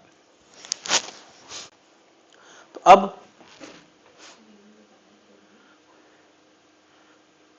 अच्छा, कल को बीच का गैप कभी आ जाए तो यहाँ 0 की जगह वो गैप घटाना पड़ेगा, नहीं आएगा, कभी नहीं आएगा, वो थोड़ा और ज्यादा हो गया। U2 होगा V1। अब बताओ जरा क्या करोगे? बाद वाला बोलो, बाद वाला क्या?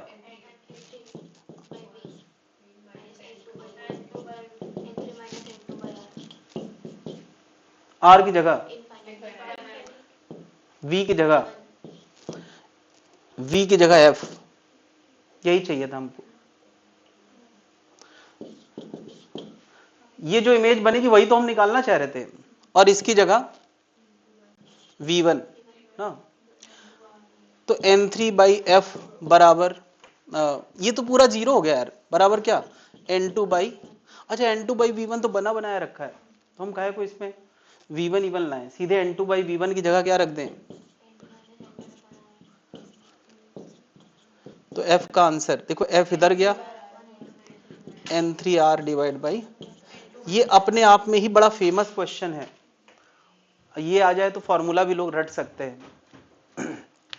क्या करोगे एग्जाम में बैठ के? कर भी सकते, 1.5-2 मिनट तो लगेगा करने में, 1.5 मिनट तो लगेगा कम से कम। वही तो सोचने का मिला के बोल रहा हूँ, करने में 30 सेकंड, सोचने में 1 मिनट।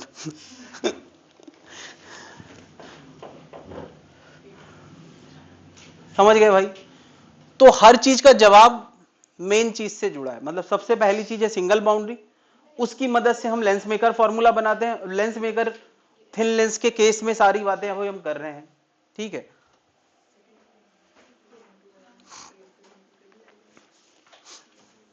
देख ले आराम से, किसी स्टेप में कोई दिक्कत होगी नहीं, बस डेरिवेशन छोड़ दिया जाए तो लगभग हमने हर बात करी है रे ऑप्टिक्स में।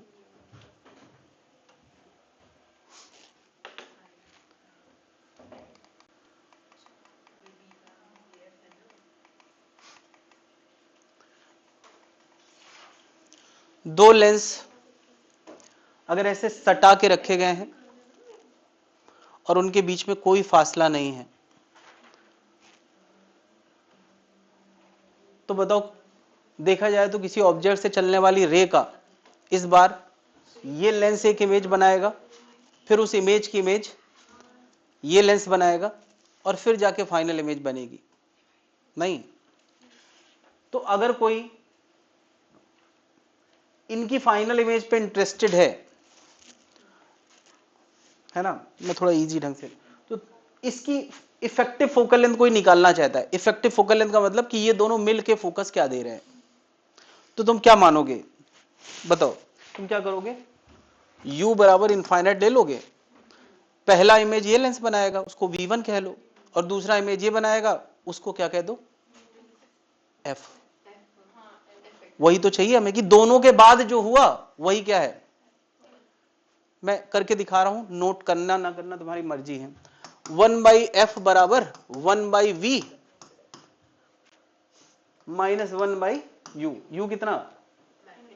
इनफाइनाइट। फोकस का मतलब ये होता है पैरेलल रे डालो, जहां इमेज बनेगी वही फोकस है।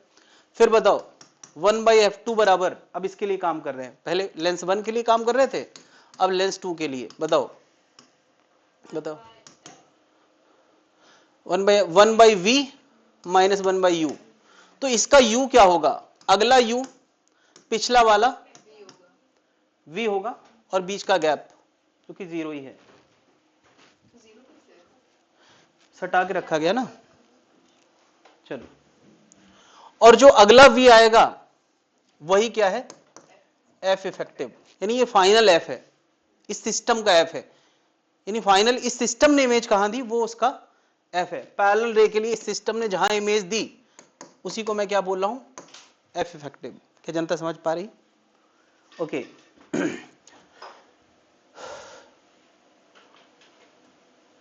1/F2 बराबर 1/F इफेक्टिव 1/V1। बताओ 1/V1 की जगह मैं क्या लिख सकता हूं? देखो 1/V1 की जगह मैं क्या लिख सकता हूं, अच्छा दोनों को ऐड कर दो तो 1/V1 अपने आप खत्म हो जाएगा, नहीं दिख रहा, दिखा कि नहीं, लेफ्ट में आएगा 1/F1 प्लस 1/F2 और राइट में आएगा F इफेक्टिव और बाकी सब खत्म हो चुका है, दैट्स इट। ये देखो ये तो खत्म ही हो गया ना, ये तो 0 हो गया, तो F इफेक्टिव क्या आ गया 1/F1 1/F2, दैट्स इट। अच्छा 1/F क्या होता है, पावर, तो कोई कहते हैं P इफेक्टिव क्या आ गया, यानी एक लेंस और दोनों लेंस अपने अपने पावर का एडिशन कर देते हैं अगर चिपक के रखे गए हैं, बस कितनी सी बात है। अब एक बात और ध्यान देने की है, यहां F1 F2 वो फोकल लेंथ है जब ये इंडिविजुअली एयर में रखा हुआ करते थे, वो वाली फोकल लेंथ है। F1 F2 क्या है, वो focal length when it were placed individually in air, वो वाले फोकल लेंथ है F1 F2। ये मैं इसलिए बता रहा हूं कल को किसी को कंफ्यूजन ना हो कि सर एक लेंस के बगल में यहां वाटर लेंस लग दिया गया है, वाटर लेंस, तो F इफेक्टिव क्या होगा, तो तुम इसका F1 लोगे एयर वाला, तुम ये ना कहना सर इस तरफ एयर और इस तरफ वाटर है तो नया सिचुएशन बन गया, बिल्कुल नहीं। दो लेंस चिपक के रखे हैं तो इसका अलग वाला F1 और इसका अलग वाला F2 सीधे सीधे जोड़ना है, इसमें कोई मीडियम मीडियम की चर्चा नहीं है, बस सटा के रखा गया, चिपक के रखा हो या सटा के रखा हो एक ही बात है। क्या जनता समझ पा रही है मैं क्या कहने की कोशिश कर रहा हूं, नहीं? चलो मैं ये क्वेश्चन ही ना पूछ लूं, जगह है, हाँ ये इसीलिए छोड़ी गई थी। इसका रिफ्रैक्टिव इंडेक्स 4/3 है, इसका रिफ्रैक्टिव इंडेक्स 1.5 है, कम छोड़ी गई। ईच रेडियस ऑफ कर्वेचर, चलो मैं थोड़ा और आसान कर देता हूं, करूं कि ना करूं, कर ही देता हूं, इसको भी प्लेन बना देता हूं और इसको भी प्लेन बना देता हूं। Each radius of curvature is 20 centimetre, तो हमें सबसे पहले बताना है F1, फिर बताना है F2, फिर बताना है F इफेक्टिव।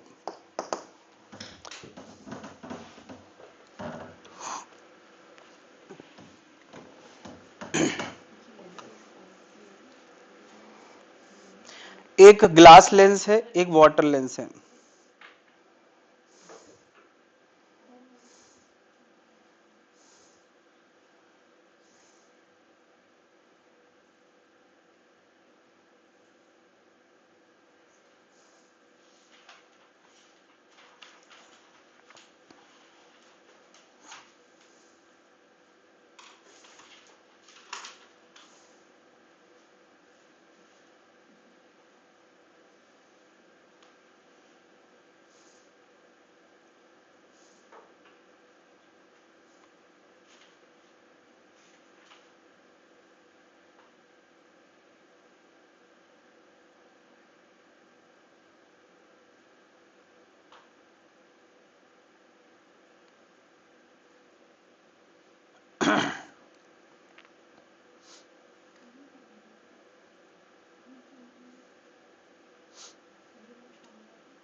हाँ भाई F1 क्या आया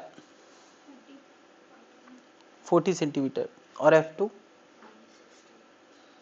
बढ़िया आया है, तो धोखे से अच्छा क्वेश्चन बन गया। तो F इफेक्टिव भी आ ही गया होगा।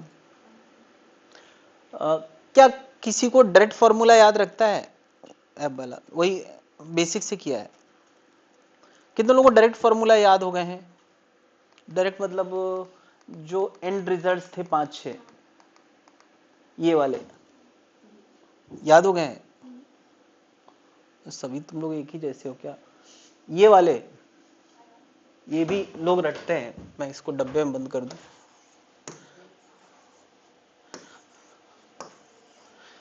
नीट वाले इसको भी रटते हैं, अगर रट पाओ तो अच्छा है, जल्दी हो जाएगा।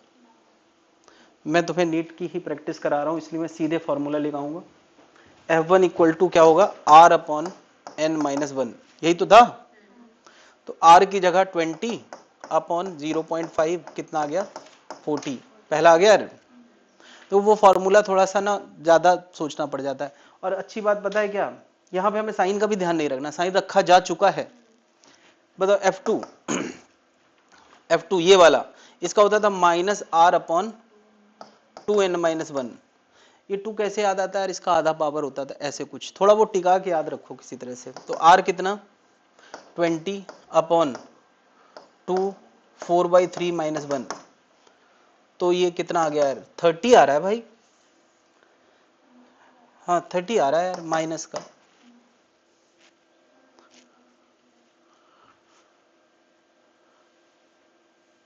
क्या ये 2 भूल गए हैं क्या लोग? अब F इफेक्टिव बताना है, तो F इफेक्टिव क्या होगा, 1/40 -1/30।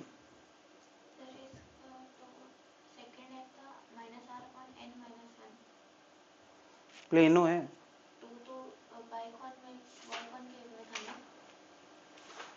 नहीं नहीं, तो गलत लिखा है फिर।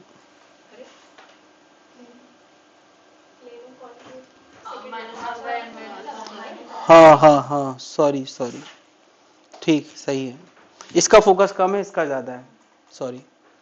तो फिर यहां भी मैंने क्या, हाँ सही तो है सब, तुम लोग जीते मैं हारा, ठीक, -60, ठीक है।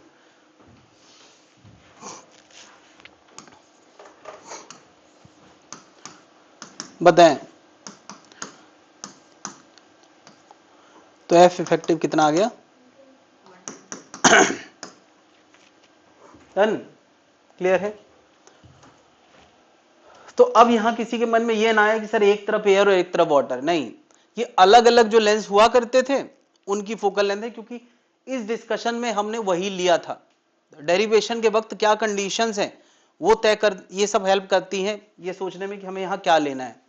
किसी दिमाग में ना है सर एयर वाटर वाला कॉम्बिनेशन है तो नए सिरे सोचे, नहीं, हमने ऐसे सोचे नहीं था। हमने इस लेंस की छुट्टी करके अलग से डिस्कशन किया था, फिर इस लेंस के लिए अलग से, और बीच की दूरी 0 मानी थी। क्या जनता समझ गई है?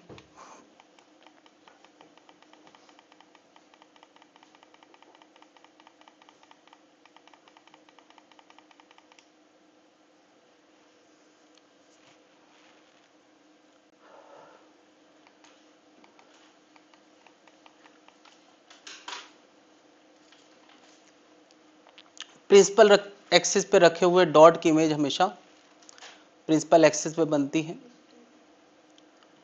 और प्रिंसिपल एक्सिस से हट के रखे हुए डॉट की इमेज प्रिंसिपल एक्सिस से हट के बनती है। इमेज को लोकेट करने के लिए मिरर में हम लोग 2 रे का सहारा लेते थे, लेंस में भी 2 रे का सहारा लेना है। कौन सी 2 रे इमेज को लोकेट करने के लिए? एक रे जो पोल से पास करेगी, पोल यानी मिरर लेंस का बीचों बीच का पॉइंट, वो हमेशा अनडेविएटेड जाती है, ठीक है। पोल से जाने वाली रे अनडेविएटेड जाती है, देखो ये अनडेविएटेड सीधी सीधी जाती है। और दूसरी एक ray parallel to principal axis, वो हमेशा कहां से जाती है? यही तो हम मिरर के समय करते थे। तो किसी भी एक्सटेंडेड ऑब्जेक्ट की इमेज लाने के लिए हमारे पास 2 रे का सहारा है। कौन सी 2 रे? एक पोल से जाने वाली और एक पैरेलल जाने वाली। तो उससे हम किसी भी एक्सटेंडेड ऑब्जेक्ट के हेड डॉट को लोकेट कर पाएंगे। हेड डॉट लोकेट हो जाएगा तो पूरी इमेज लोकेट हो जाएगी। तो हम लोग जैसे मिरर में डिफरेंट सिचुएशंस में ऑब्जेक्ट रखने पे इमेज कहां कहां आती है पढ़ा था, अरे वो चूहे बिल्ली की कहानी पढ़ी थी, वैसे ही कुछ हम लोग यहां भी देखने वाले हैं कॉन्वेक्स लेंस के लिए। वहां कॉनकेव मिरर थोड़ा कॉम्प्लिकेटेड था, यहां कॉन्वेक्स लेंस थोड़ा सा ज्यादा केसेस वाला है। वहां कॉन्वेक्स मिरर आसान डिस्कशन था, यहां कॉनकेव लेंस आसान डिस्कशन है। तो हमने जितना भाव वहां कॉनकेव मिरर को दिया था उतना भाव हम यहां किसको देने वाले? कॉन्वेक्स लेंस को, और लगभग उसी तरह का डिस्कशन है, थोड़ा सा अंतर है देखा जाए तो। वहां उसी तरफ रे इकट्ठा होती थी, यहां पार हो जाती है। चलो, तो हम लोग सबसे पहले सारे केसेस देखेंगे, फिर एक स्टोरी देखेंगे और सबको ध्यान रखने की कोशिश करेंगे। तो अभी फिलहाल ऑब्जेक्ट कहाँ है, इनफाइनाइट पे, और ये डॉट ऑब्जेक्ट प्रिंसिपल एक्सिस पे नहीं है, वरना वो तो हम जानते ही हैं, अगर प्रिंसिपल एक्सिस पे सन जैसा ऑब्जेक्ट होगा तो उसकी इमेज प्रिंसिपल एक्सिस पे फोकस पे बनेगी। लेकिन मैं एक पहाड़ जैसे ऑब्जेक्ट की बात कर रहा हूं, तो कोई सन तो पहाड़ से बड़ा होता है सर, आप पहाड़ को तो ऐसे भाव दे रहे हैं जैसे सन से भी बड़ा हो गया। अरे सन दूर बहुत है ना यार, तो वो डॉट हो जाता है हमारे लिए, मतलब यहाँ ये है सारा खेल। तो एक पहाड़ जैसा ऑब्जेक्ट में पहाड़ के बेस की इमेज कहाँ बनेगी, फोकस पे। पहाड़ बहुत दूर है, अगेन पहाड़ भी दूर है, और पहाड़ की चोटी की इमेज क्या लगता है कहाँ बनेगी, पहाड़ की चोटी की रेज देखो ये आई है, ये और एक ये, तो उसका कटिंग पॉइंट हमेशा फोकस के ही नीचे होगा, और बहुत छोटा सा उल्टा पहाड़ बनेगा। यानी इमेज के नेचर के बारे में क्या लिखोगे,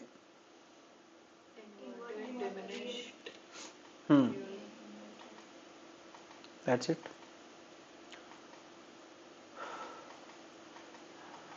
अच्छा, मैंने यहाँ लैंडमार्क बनाए हैं, जैसे मिरर में लैंडमार्क क्या होता था, एफ और सी, यहाँ सी नहीं है भाई, एफ है, और सर सी और 2f एक ही तो होता है, नहीं, वो लेंस में नहीं होता, मिरर में होता था। सी और 2f सेम नहीं होता है, ये फर्स्ट, ये सेकंड फोकस, ये सेकंड फोकस का डबल है, ये फर्स्ट फोकस, ये फर्स्ट फोकस का डबल है। तो लैंडमार्क मतलब कि हम बातें कैसे करेंगे, कहाँ ऑब्जेक्ट कहाँ इमेज, उसके लिए।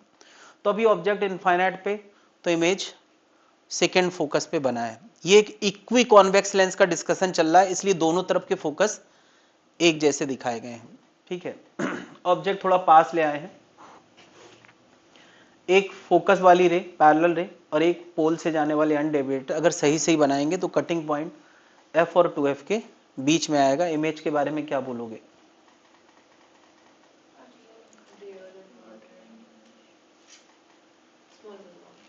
ठीक है, डिमिनिश्ड उसी सेंस में लिया जाता है। डिमिनिश्ड वैसे मुझे लगता है बहुत छोटे के लिए ठीक रहता है, स्मॉलर देन ऑब्जेक्ट। चलो ठीक, 2f पे ऑब्जेक्ट होगा तो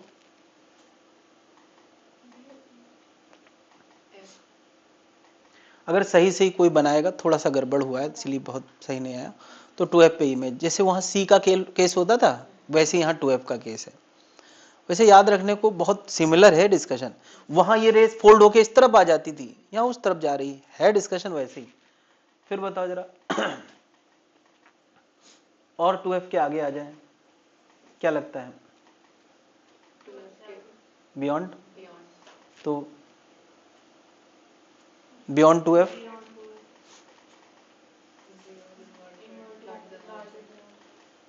ठीक है, f से थोड़ा सा पहले,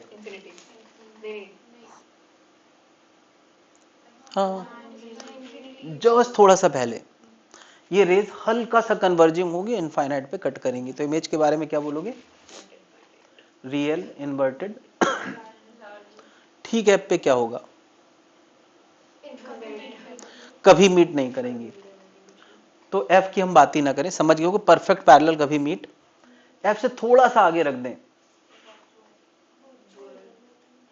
तो अब ये रे कन्वर्जिंग के बजाय डाइवर्जिंग, हल्का सा डाइवर्जिंग है, सच दैट कि उस तरफ तो आंख जाए ही ना, वहां आंख को कुछ देखने को नहीं मिलेगा।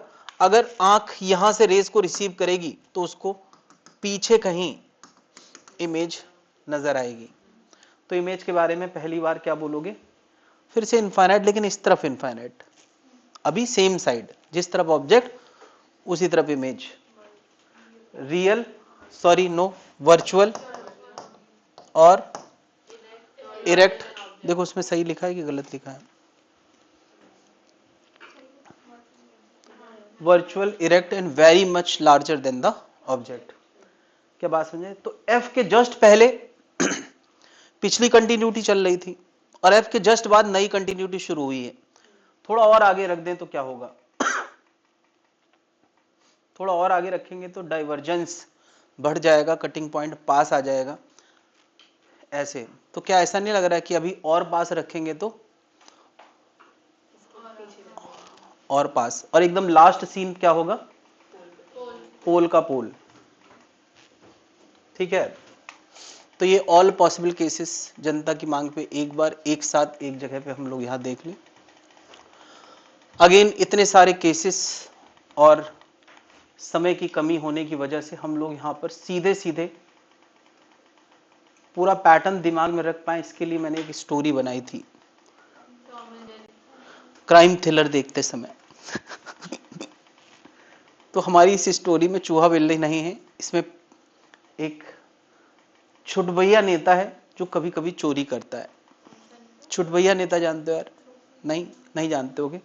जैसे मैं झीसी नहीं जानता था तुम लोग छुटभैया नेता क्या जानते होगे? झीसी। अब तुमको समझ आ गया सब कुछ। अभी थोड़ी देर पहले उसका कोई सपोर्ट नहीं किया, यही तो वो भी बोल रही थी। कहाँ की हो तुम? अच्छा, यही की हो। लेकिन बहराइच के काफी लोग लखनऊ में रहते हैं। तो मैं जहां रहता हूँ उस तरफ तो वो सब बहराइच, गोरखपुर, बस्ती, गोंडा वही सब चलता है, फैजाबाद वगैरह वगैरह। लेकिन सुना नहीं मैंने कभी। अब जीसी जीसी करोगे तो कैसे समझ में आए? हाँ, तो स्टोरी में कौन है? छुटभैया नेता क्या होता है? ऐसा नेता जो नेता बनना चाहता है मगर उसके अंदर नेता बनने की कोई स्किल नहीं है। उसको बस ये लगता है कि अपने से बड़े नेता की जी हजूरी करना ही नेतागिरी होती है। जब बड़ा नेता आता है उसके लिए टेंट की कुर्सियां बिछाता है, बड़ा नेता जाता है, उस दौरान शायद कभी बड़ा नेता उसकी तरफ देख के थोड़ा सा मुस्कुरा देता होगा, हाँ बस। फिर अगली बार आता है, पूछता है कि आपका नाम क्या है, तो उसको लगता है लो हम इतनी मेहनत कर रहे हैं कुछ हो ही नहीं रहा है ना। देखो, जिसके अंदर स्किल है किसी खास काम की, भीड़ में से बड़ा जो ऊपर बैठा है ना उससे ऊपर, वो समझ जाता है कि कौन काम का है कौन दिखावे का है। तो प्रमोशन उसी को मिलता है जिसके अंदर कैलिबर प्लस कॉन्टेक्ट, दो चीजें हैं यार। केवल कॉन्टेक्ट होने से भी कुछ नहीं होता दुनिया में। अगर तुम कैलिबर्ड हो और साथ में तुम्हारे कॉन्टेक्ट्स अच्छे हैं, रिलेशंस अच्छे हैं, बिहेवियर बहुत अच्छा है, तो ये दो चीजें तुम्हें बहुत आगे तक ले जा सकती हैं, बहुत आगे तक। कई बार तो क्या होता है कि लोग रिलेशन की वजह से स्किल को भी किनारे करके तुम्हें आगे बढ़ा देते हैं, और हो सकता है स्किल उसके बाद तुम गेन कर लो। हो सकता है तुम्हारी टीम में से कोई स्किल निकल आए तो चेहरा तुम बने रहो, कमाई तुम करो, मलाई तुम खाओ, और काम कोई और करे। तुम्हें क्या लगता है जो सबसे ऊपर लोग बैठे हुए हैं वो उतने स्किल्ड हैं कि उतना पैसा कमाना चाहिए उनको? नहीं यार, उनकी टीम बहुत स्ट्रांग है। तो एक लेवल के बाद फिर बिहेवियर ज्यादा मैटर करता है, स्किल। ओके, मैं क्या बता रहा था, छुटभैया नेता क्या होता है? तो छुटभैया नेता, man without skill, he want to be a super leader but he can't. तो छुटभैया नेता, अब कोई रोजगार का साधन नहीं तो कभी कभी जाके वो चोरी भी कर लेता है। तो ये मौका वारदात है। फोकस यहाँ पे अपना वो नकाब पहन के और बैग और बाइक आइक लेके छुटभैया नेता यहाँ उल्टे काम करने गया है। चोरी का काम उल्टा काम है और नेतागिरी काम अच्छा माना जाता है। वो अलग बात है कि अब लोगों ने इमेज खराब कर दी, वरना नेतागिरी क्या सेवा भाव है, सेवा भाव है तो वो अच्छा काम है। तो उल्टा काम मतलब नीचे इमेज, सीधा काम मतलब ऊपर इमेज, नेता वाला काम। तो अभी छुटभैया नेता अपना चोरी के मौका वारदात पे तो उल्टी इमेज, और उल्टी इमेज साथ में कॉन्फिडेंस बहुत। अभी चोरी करते समय किसका कॉन्फिडेंस बड़ा होता है? तो ये कॉन्फिडेंस लो मतलब साइज बहुत कम है, ठीक है। इनफाइनाइट पे कहीं इसको सायरन सुनाई देता है पुलिस का। पुलिस इनफाइनाइट पे अपनी जीप, पता नहीं सायरन लगाते ही क्यों है। वो चाहते ही नहीं कि मुठभेड़ सामने हो, वो चाहते पुलिस भाग जाए, फिर हम इंक्वायरी कर लेंगे, सामने फेस करेंगे, पता नहीं बंदूक बंदूक चल जाए, ऐसा भी है। मतलब सायरन का मुझे तो आज तक एक ही पर्पस समझ आया कि मुठभेड़ हो ही ना, भागी जाए, है ना। अब होगी तब देखा जाएगा, बट पहला मकसद उनका होता है भगाना, शायद, आई एम नॉट श्योर। तो इनफाइनाइट से कहीं पुलिस चली है और ये लो कॉन्फिडेंस के साथ मौका वारदात पे ये चोरी कर रहा है, एटीएम लूट रहा है। अभी क्या है, पुलिस जैसे जैसे पास आ रही है तो इसको लग रहा है ऐसा तो नहीं पुलिस मेरे लिए आई है, तो ये मौका वारदात को छोड़ के धीरे धीरे मेन गेट की तरफ जा रहा है। वही शीशा जो कभी कभार टूटा होता है एटीएम वाली मशीन पे, ये मेन गेट है, यहाँ पे एटीएम मशीन लगी है, तो धीरे धीरे बाहर जा रहा है और बाहर जाने के साथ थोड़ा सा कॉन्फिडेंस बढ़ रहा है कि अब कोई कैसे साबित करेगा कि हम चोरी करने आए हैं, है ना। तो एक आखिरी सीन जहां पुलिस का कॉन्फिडेंस है कि चोर को पकड़ लेंगे और इसका कॉन्फिडेंस है कि अब हम भाग जाएंगे, गेट पे खड़ा है ये, खुले हुए गेट पे, भागने की तैयारी पे। अभी इसको कंफ्यूजन है कि पता नहीं पुलिस हमारे लिए आई है कि नहीं आई है, और पता चले हम भाग जाएं, बाद में पता चले पुलिस तो वहां दूसरे काम से आई थी, तो हमारी चोरी भी बर्बाद हो जाए। लेकिन पुलिस थोड़ी आगे बढ़ती तो अब इसको लग जाता है कि मेरे लिए आई, तो अब ये चौक लगाता है। पुलिस एफ तक आई इस तरफ और ये अपना घर पे कपड़े बदलने चला गया। अब वो चोरी की ड्रेस उतार के नेता वाली ड्रेस में आता है, कुर्ता पहन के वापस बढ़े हुए कॉन्फिडेंस। नेता लोगों के पास कॉन्फिडेंस बहुत होता है, मैंने देखा, कुछ ना पता हो लेकिन कॉन्फिडेंस बहुत होता है, फुल कॉन्फिडेंस, नेतागिरी के मूड में। अभी इनफाइनाइट से फिर से अपनी गाड़ी लेके, है ना, पीछे पीछे आ रहा है। अब उसके दिमाग में डर भी है कि पुलिस को पता तो नहीं चल गया कि मैं ही था।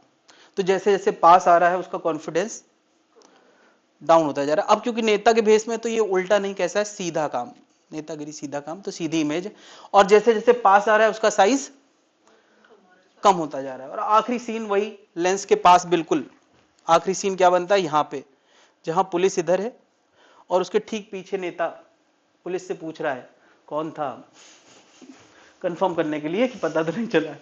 और इस समय दोनों कॉन्फिडेंस एक में लास्ट टाइम फिर से बराबर होता है, ठीक है।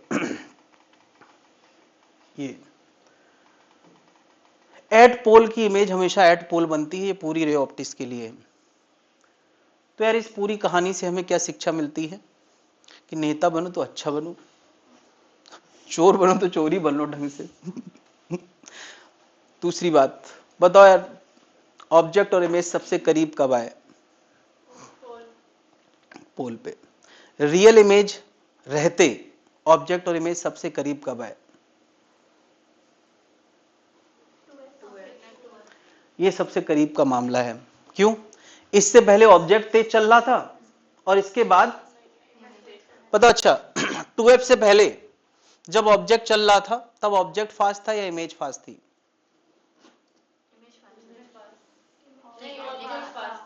ऑब्जेक्ट इनफाइनाइट से 2f तक आया और इमेज मात्र f से, और इसके बाद 2f के बाद ऑब्जेक्ट फास्ट है कि इमेज फास्ट?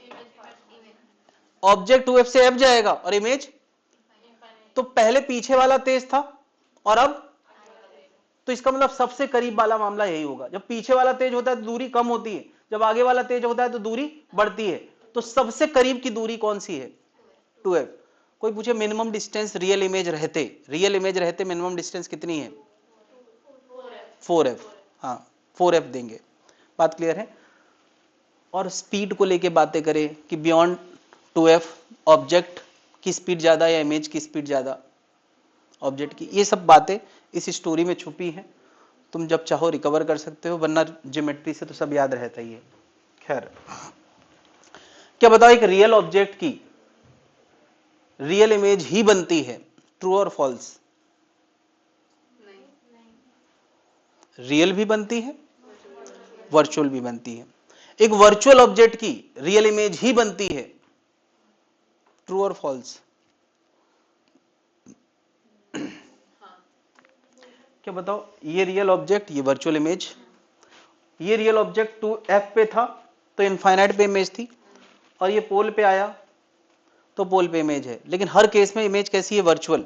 जब f पे था तो इनफाइनाइट पे वर्चुअल, जब पोल पे आया तो इस जगह पे वर्चुअल। लेकिन यानी इस पूरे केसेस में वर्चुअल है, तो इमेज कहां बनी है? पोल और फोकस के। यानी वर्चुअल ऑब्जेक्ट की हर हाल में रियल इमेज बनेगी। ये रियल ऑब्जेक्ट तो ये वर्चुअल इमेज। सोचो इधर से रे भेजी जाए डॉट बनाने के लिए, तो यहां बनेगी या यहां? तो ये हो गया वर्चुअल ऑब्जेक्ट, ये हो गई रियल। तो for virtual object real image ही बनेगी, सेम साइड पोल और फोकस के बीच में। कई बातें इसमें लिखी गई हैं, जैसे मिरर में मैंने पर्टिकुलर बातें करी थी, वैसी कुछ पर्टिकुलर बातें यहां लिखी गई हैं। क्या जनता समझ में आ गई? आई मीन जनता समझ गई है? सारे पॉइंट्स क्लियर हैं? कोई पॉइंट्स मिसिंग है? कॉनकेव में केसेस ज्यादा हैं नहीं यार, इसलिए कॉनकेव में हम ज्यादा बातें कर नहीं रहे, कहीं भी ऑब्जेक्ट रख दो, एक पोल वाली रे और एक पैरेलल रे बना दो, उसका कटिंग पॉइंट जहां बनेगा वही इमेज है। तो इमेज के बारे में क्या बोलोगे? रियल ऑब्जेक्ट की स्मॉलर देन ऑब्जेक्ट, है ना, इरेक्ट, डिमिनिश्ड। अभी इनफाइनाइट पे ऑब्जेक्ट होता तो इमेज,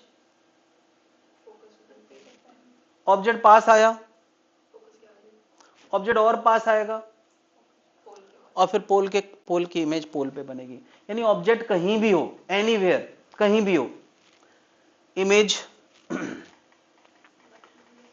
कैसी बनेगी? पोल और फोकस के बीच डिमिनिश्ड। अच्छा, इनफाइनाइट का फोकस पे बनेगा, इनफाइनाइट का फोकस पे, और पास तो और पास, और पास तो और पास, बिल्कुल पास तो बिल्कुल पास। अगर कोई ऑब्जेक्ट यहां रखा होगा बिल्कुल पास, तो इमेज उसके थोड़ा सा आगे बनेगी। क्या समझ पा रहे हैं?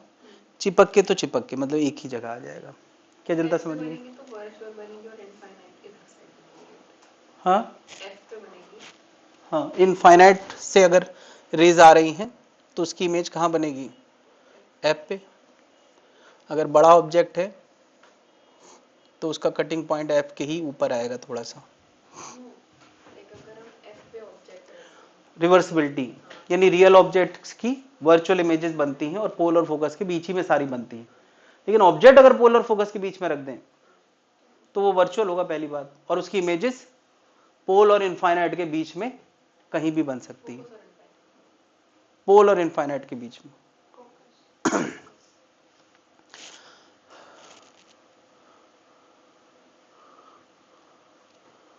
वर्चुअल ऑब्जेक्ट अगर पोल और फोकस के बीच में रख दे, हाँ, तो इमेज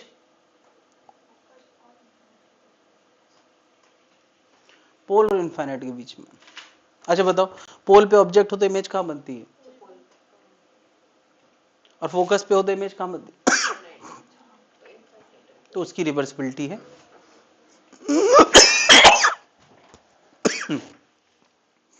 नहीं हुआ तुम लोग साथ में? नहीं, मैंने ईसीजी कराया, उसमें कुछ निकला ही नहीं।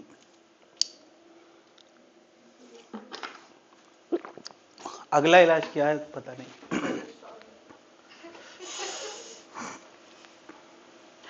Concave lens form virtual image. Syllabus मैंने पूरा कर दिया। तो कोई बाद में ये ना कहे कि देखो यार सिलेबस पूरा नहीं किया, निकल ली।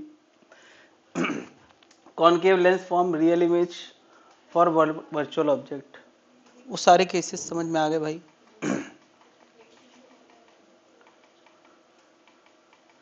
जो रह गया है वो YouTube में अवेलेबल है, मॉडर्न फिजिक्स रह गया है, तो अगर रह जाए तो अपना YouTube, मतलब कि जैसे मान लिया अस्पताल जाना पड़े तब की बात कर रहा हूँ, तुम मुझसे ज्यादा सोचो क्या? वेल विशर बनो।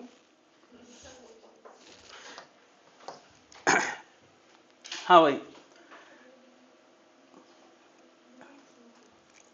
हर बार जब मुझे खांसी जुकाम होता है तो मुझे ऐसे ही लगता है, और कुछ नहीं है। हाँ भाई, इधर ध्यान दे। अच्छा, डॉक्टर तो बहुत ही ज्यादा परेशान रहता होगा, क्योंकि उसको हर सिम्टम्स अपने अंदर आता होगा, तो उसको लगता होगा कि ये हो गया। उसको बहुत नॉलेज है अंदर की, तो उसके दिमाग में सारे थॉट चलते होंगे कि कहीं जो है पेट के कीड़े तो नहीं बढ़ गए हैं, कहीं वो कीड़े माइंड तक नहीं चले गए। पता है क्योंकि हमारे पास लिमिटेड इंफॉर्मेशन होती है ना, हाँ, इसलिए हम सारी चीज को ब्रॉड सेंस में लेते हैं।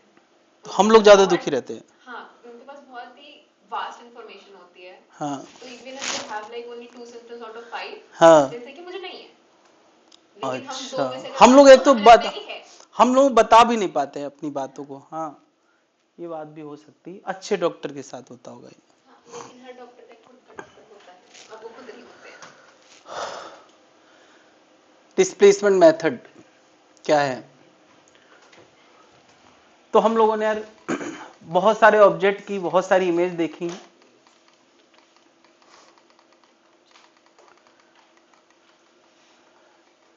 और रिवर्सिबिलिटी हमें पता है। रिवर्सिबिलिटी क्या होती है?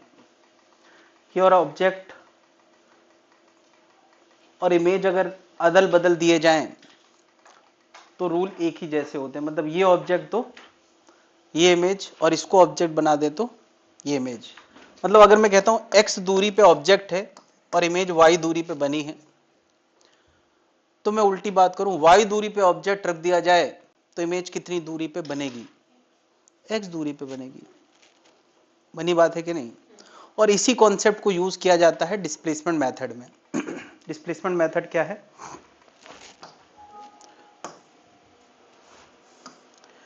डिस्प्लेसमेंट मेथड एक तरह से एक्सपेरिमेंट है ऑब्जेक्ट के लिए इमेज निकालने का। इस पे लैंग्वेज बना के कभी क्वेश्चन बनाया जा सकता है। अगर मैं कहता हूं कि x पे ऑब्जेक्ट रखा है और y पे इमेज बन रही है, तो y पे ऑब्जेक्ट रख दो तो x पे इमेज बन जाएगी।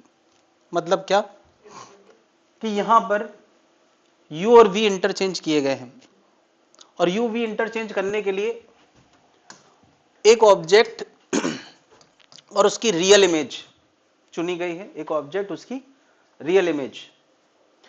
ऑब्जेक्ट वही रहा, पर्दा वही रहा जहां इमेज बनी है। ऑब्जेक्ट वही है, वही रहा, और पर्दा भी वही रहा। यानी स्क्रीन और ऑब्जेक्ट के बीच की दूरी फिक्स है। डिस्टेंस बिटवीन स्क्रीन, स्क्रीन मतलब होता है जहां पर रियल इमेज बनती है, एंड ऑब्जेक्ट, इसको कैपिटल डी रखा गया है, इज फिक्स्ड।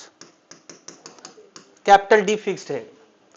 तो फिर यार ऑब्जेक्ट की दूरी बदलने के लिए हम क्या खिसकाएंगे? लेंस खिसकाएंगे। Lens is shifted by D. Lens को स्मॉल डी दूरी खिसकाया गया है। अच्छा, कैसे डी तय किया जाएगा? अगर ये x के लिए y था तो y के लिए x होगा। तो इसका सीधा मतलब है स्मॉल डी पता है क्या होने वाला है? y माइनस, नहीं, अगर x के लिए y पे इमेज बन रही थी तो y के लिए अब x पे इमेज बनेगी। यानी अगर पहले सोचो ये 20 था और ये 40 था, तो अब ये 40 है, वो 20 है, तो कितना लेंस खिसकाया होगा हमने? 20 खिसकाया होगा। ये 20 है, ये 50 है, लेटर से चलो ये 20 है, ये 50 है, तो अब ये 50 है, ये 20 है, तो लेंस कितना खिसकाया? 30। बस वही एक्स वाई का जो डिफरेंस है। ठीक है।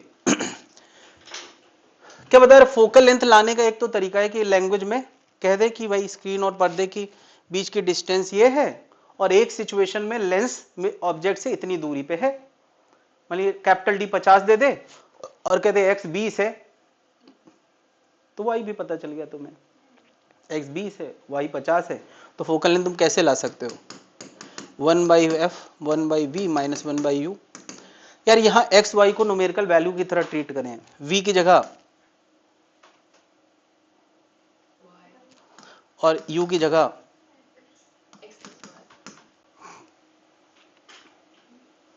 u की जगह minus x.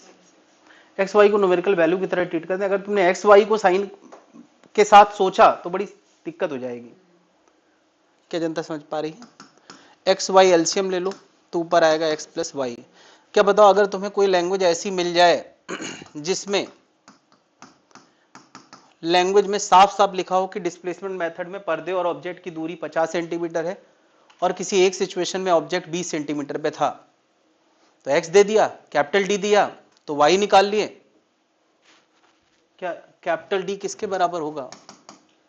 X plus Y के। नहीं तो तुम्हें अगर कोई एक्स दे दे और कैपिटल डी दे दे तो वाई नहीं निकाल लोगे, तो एफ बड़े आराम से आ जाएगा। मगर क्वेश्चन ऐसे नहीं, एक और तरीके से दिया जाएगा। क्वेश्चन में तुम्हें क्या देंगे? पर्दे की दूरी कैपिटल डी और लेंस कितना खिसकाया गया है? Small D. एक्स वाई की बात ही नहीं होगी ज्यादातर क्वेश्चन में। तो बताओ यार एक्स वाई की बात नहीं की गई है, कैपिटल डी स्मॉल डी दिया है, तो कोई बात नहीं, हमारे पास दो इक्वेशंस हैं, हम चाहें तो एक्स और वाई को कैपिटल डी स्मॉल डी के टर्म में ला सकते हैं। कैसे? X plus Y capital D है, दोनों को ऐड कर दो तो 2y बराबर, तो y बराबर d plus D by 2, and x solve होके आएगा d minus D by two. मैं सीधे बता देता हूं। और क्या ये एक्स वाई उठा के यहां रख दो तो f का आंसर क्या आ रहा है मैं सीधे बता रहा हूं, D square minus D square by 4 capital D। Put x and y, x और y यहां रखने के बाद ये आ जाता है डन। तो अगर तुम्हें x और y की हिंट मिल जाए तो ये फॉर्मूला लगाओ, वरना ज्यादातर सिचुएशंस में कैपिटल डी और स्मॉल डी, कैपिटल डी क्या है पर्दे और ऑब्जेक्ट की दूरी, और स्मॉल डी क्या है लेंस कितना खिसकाया गया है, शिफ्टिंग ऑफ लेंस। तो ये फॉर्मूला लगा के हम f ला सकते हैं। कोई दिक्कत है भाई? मुझे बताओ पहला मैग्निफिकेशन, ये मैग्निफिकेशन का मतलब होता है I1 बाई ओ, वो किसके बराबर होगा, Vy है और U माइनस एक्स है, नहीं है। दूसरी सिचुएशन में मैग्निफिकेशन यानी I2 बाई ओ, देखो जरा मैंने ओ वही रखा है, I2 मैंने इस बार बदल दिया है और बदल जाना ही चाहिए, I2 बदल जाना चाहिए। देखो यार मैंने पोल से जाने वाली एक रे बनाई है, उसे तुम साइज का अंदाजा लगा सकते हो। जब x छोटा है y बड़ा है तो ऑब्जेक्ट के मुकाबले इमेज, और जब अब ये बड़ा है y तो इमेज अब, यानी इमेज का साइज भी बदल चुका होगा, ऑब्जेक्ट तो वही है हर बार। तो I2 बाई ओ किसके बराबर होगा इस डायग्राम में,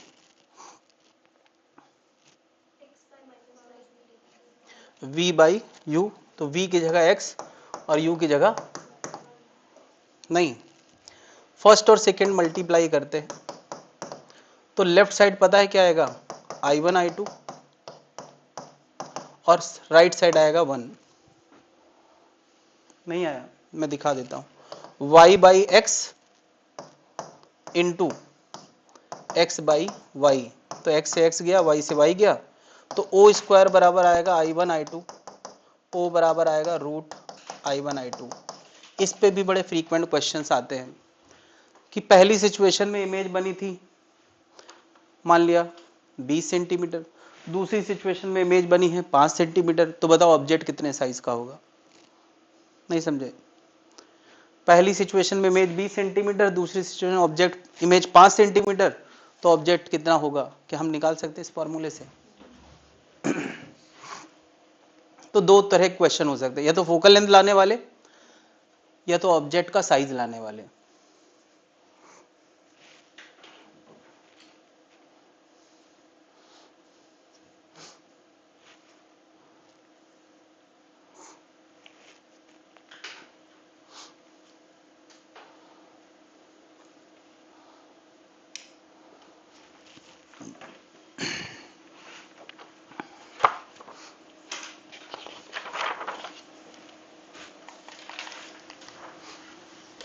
जरा देखो क्वेश्चन देखिए जरा,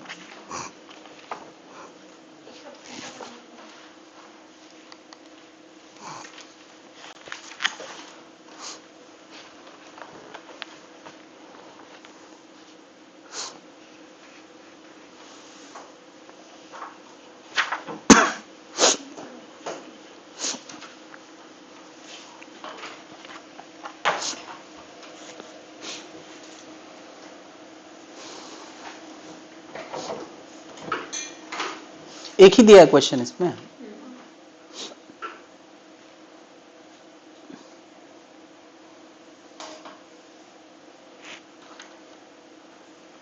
आ गया। डायग्राम में कौन सा कॉन्सेप्ट यूज हुआ है, फोकस वाला या साइज वाला, convex lens make a real image 4 centimetre. अच्छा ये डिस्कशन कॉन्वेक्स लेंस के लिए ही होता है। तो क्या है कि अगर हमने ये पूरा स्टोरी देखी है तो तुम्हें लैंग्वेज तुरंत समझ में आ जाएगी कहाँ की बातें चल रही हैं। रियल इमेज 4 सेंटीमीटर की बनती है, यानी I1 दे रखा है, फिर लेंस को खिसका के नए सिरे से वही काम किया गया तो इमेज कितनी बनी है 9 सेंटीमीटर, तो I1 I2 दे रखा है और कहा है ऑब्जेक्ट की लेंथ क्या होगी, समझ गया यार, वो आएगा under root of,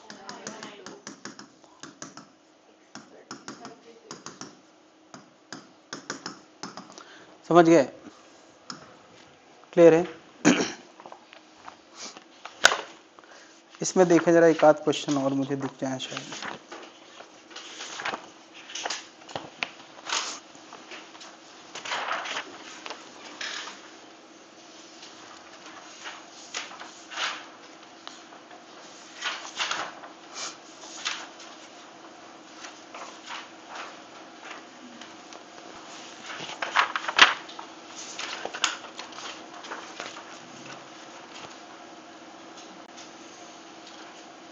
question number 49 ये हो गया। 50 देखो जरा, 50 नंबर। 49 इसी का था यार, 49 यही था। क्वेश्चन नंबर 50 देखे जरा।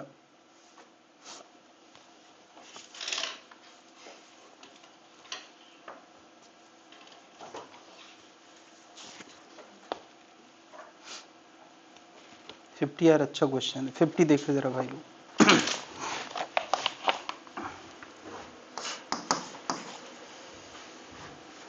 क्वेश्चन में कहा कि एक कॉन्वेक्स लेंस एक रियल ऑब्जेक्ट की हाफ साइज की इमेज बनाता है। हाफ साइज की इमेज बनाता है मतलब ये है कि ये ज्यादा है और ये कम है, ये तो मतलब हुआ यार। आधे साइज की इमेज बनाता है, हाफ मैग्निफिकेशन है। वैसे साइन के साथ माइनस हाफ होगा क्योंकि उल्टी इमेज बनती है, बट इन्होंने केवल हाफ दिया है। फिर कहा है लेंस को 30 सेंटीमीटर मूव कराने पे, तो बताओ 30 सेंटीमीटर उस तरफ मूव कराएंगे कि इस तरफ? इधर मूव कराएंगे ताकि ये y हो जाए और ये क्या बन जाए x। और अब जो है ये इमेज बड़ी आएगी, तो इन्होंने कहा अब मैग्निफिकेशन 2 हो गया है। अच्छा, ये हाफ और 2 अपने आप में ये चिल्ला चिल्ला के बता रहा है कि ये डिस्कशन डिस्प्लेसमेंट मेथड का है। क्यों? दोनों का प्रोडक्ट 1 आ रहा है कि नहीं? m1 और m2 का प्रोडक्ट 1। चलो ये बात शायद किसी को ये नोटिस ना किया हो, क्या m1 m2 का प्रोडक्ट 1 आया था कि नहीं? m1 इंटू m2 क्या आता है? 1। ये भी याद रखना है, ये प्रोडक्ट करने पे 1 आता है। पहली बार y बाई एक्स था तो दूसरी बार x बाई y है, इसलिए प्रोडक्ट क्या आता है? 1 आता है। तो ये अपने आप में बता रहा है पहली बार इमेज हाफ साइज की थी, दूसरी बार डबल साइज की है। इसका मतलब ये एक्स वाई इंटरचेंज किए गए हैं, लेंस को ऐसे खिसकाया गया है कि एक्स वाई इंटरचेंज हो गए हैं। बात क्लियर है? तो ये केवल इशारा किया गया, वरना हाफ और 2 में से कोई एक भी होगा तो भी चलेगा। बताओ, अच्छा आई और ओ का रेशियो क्वेश्चन में हाफ दिया है, तो ये साइज का रेशियो विद साइन है विदाउट साइन? Without sign. तुम्हें समझना चाहिए कि विदाउट साइन है, विद साइन तो माइनस होना चाहिए था। तो अगर इन्होंने विदाउट साइन रखा है तो तुम भी विदाउट साइन रख दो यार। ये देखा जाए तो y और x का रेशियो है हाफ। तुमको नहीं सर माइनस लिखते तो फिर यहां भी साइन का ध्यान रखना पड़ता, फिर i को प्लस लिखते और y को, क्योंकि x y हमारे पॉजिटिव अननोन है। बात में तो क्या एक तरह से तुम्हारा एक्स वाई रिलेशन दे दिया पहला। और क्या दे रखा है इन्होंने? और क्या दे रखा है? लेंस कितना खिसकाया गया है, तो ये एक तरह से x माइनस वाई का डिफरेंस दे रखा है कितना? 30।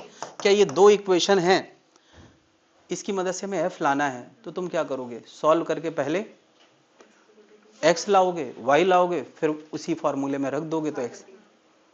क्या जनता समझ गई? सॉल्व करके x लाओगे, y लाओगे, फिर X Y upon X plus Y कर दोगे तो फोकल लेंथ आ जाएगी। समझ गए? तो अभी क्या है कि इस टॉपिक से पहले, यानी सिल्वरिंग से पहले, सिल्वरिंग मात्र आधा घंटे का डिस्कशन है, ज्यादा से ज्यादा आधे घंटे में सिल्वरिंग होगा और बचे हुए टाइम में ऑप्टिकल इंस्ट्रूमेंट, यानी अगली क्लास में रे ऑप्टिक्स खत्म हो जाएगा। अगली क्लास मतलब कितने तारीख? मतलब क्या तारीख? 22। तो फिर बचेंगे हमारे इस महीने के कितने दिन? काफी कम दिन बचेंगे। क्लास बचेगी तो 3, हाँ 3 क्लास बचेंगी। तो मॉडर्न क्या 3 क्लास में खत्म हो सकता है? नहीं तो 4-5 हो जाएंगे, उसमें क्या है? अभी तो 2 महीना है उसके बाद भी। अरे मार्च में 1-2 दिन ले लेंगे तो क्या हो जाएगा? अभी पता करो लोगों के सिलेबस के। अरे बायो छोड़ो, फिजिक्स की, मैं बायो वालों क्यों बात करूं?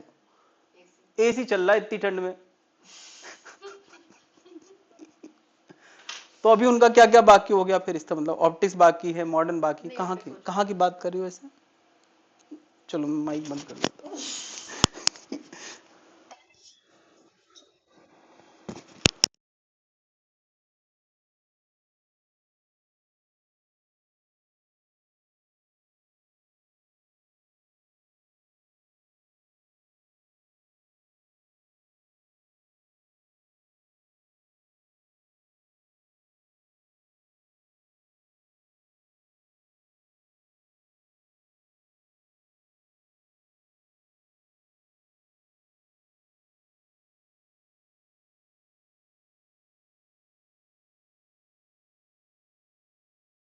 जनवरी में ये तो लेट वहां लेटेड वालों से थोड़ी मतलब होता है।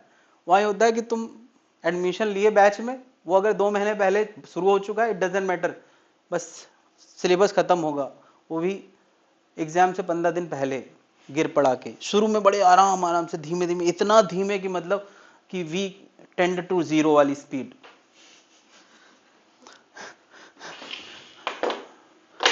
चलो तो अगली क्लास में ऑप्टिक्स खत्म, उसके बाद मॉडर्न भी खत्म ही हो जाए। मॉडर्न कौन सा बड़ा टॉपिक। और अच्छी बात क्या है कि एक्स रेज हमें पढ़ना नहीं है, पता नहीं किसने हटाया एक्स रेज। डॉक्टर को एक्स रेज नहीं पढ़ना यार, इंजीनियर को एक्स रेज पढ़ा रहे हैं, पता नहीं यार। सिलेबस सेट करने वाले कुछ तो अकल लगाएं। और हम लोगों को और नहीं पढ़ना है रेडियो एक्टिविटी, कितनी बढ़िया बात है, रेडियो एक्टिविटी नहीं पढ़ना तो ले देखे atomic structure, photo electric effect, हाँ न्यूक्लियर, 3 टॉपिक 4 क्लास। हाँ कल का टेस्ट अगले हफ्ते रख लीजिए। कल का टेस्ट है, हाँ कल टेस्ट है भाई लोग। वो आगे पोस्टपोन कर देंगे। अभी केमिस्ट्री के भी टेस्ट चल रहे हैं सर, फिर इसको भी पढ़ना है। कितने लोग आने वाले हैं कल? शान आएगा पक्का।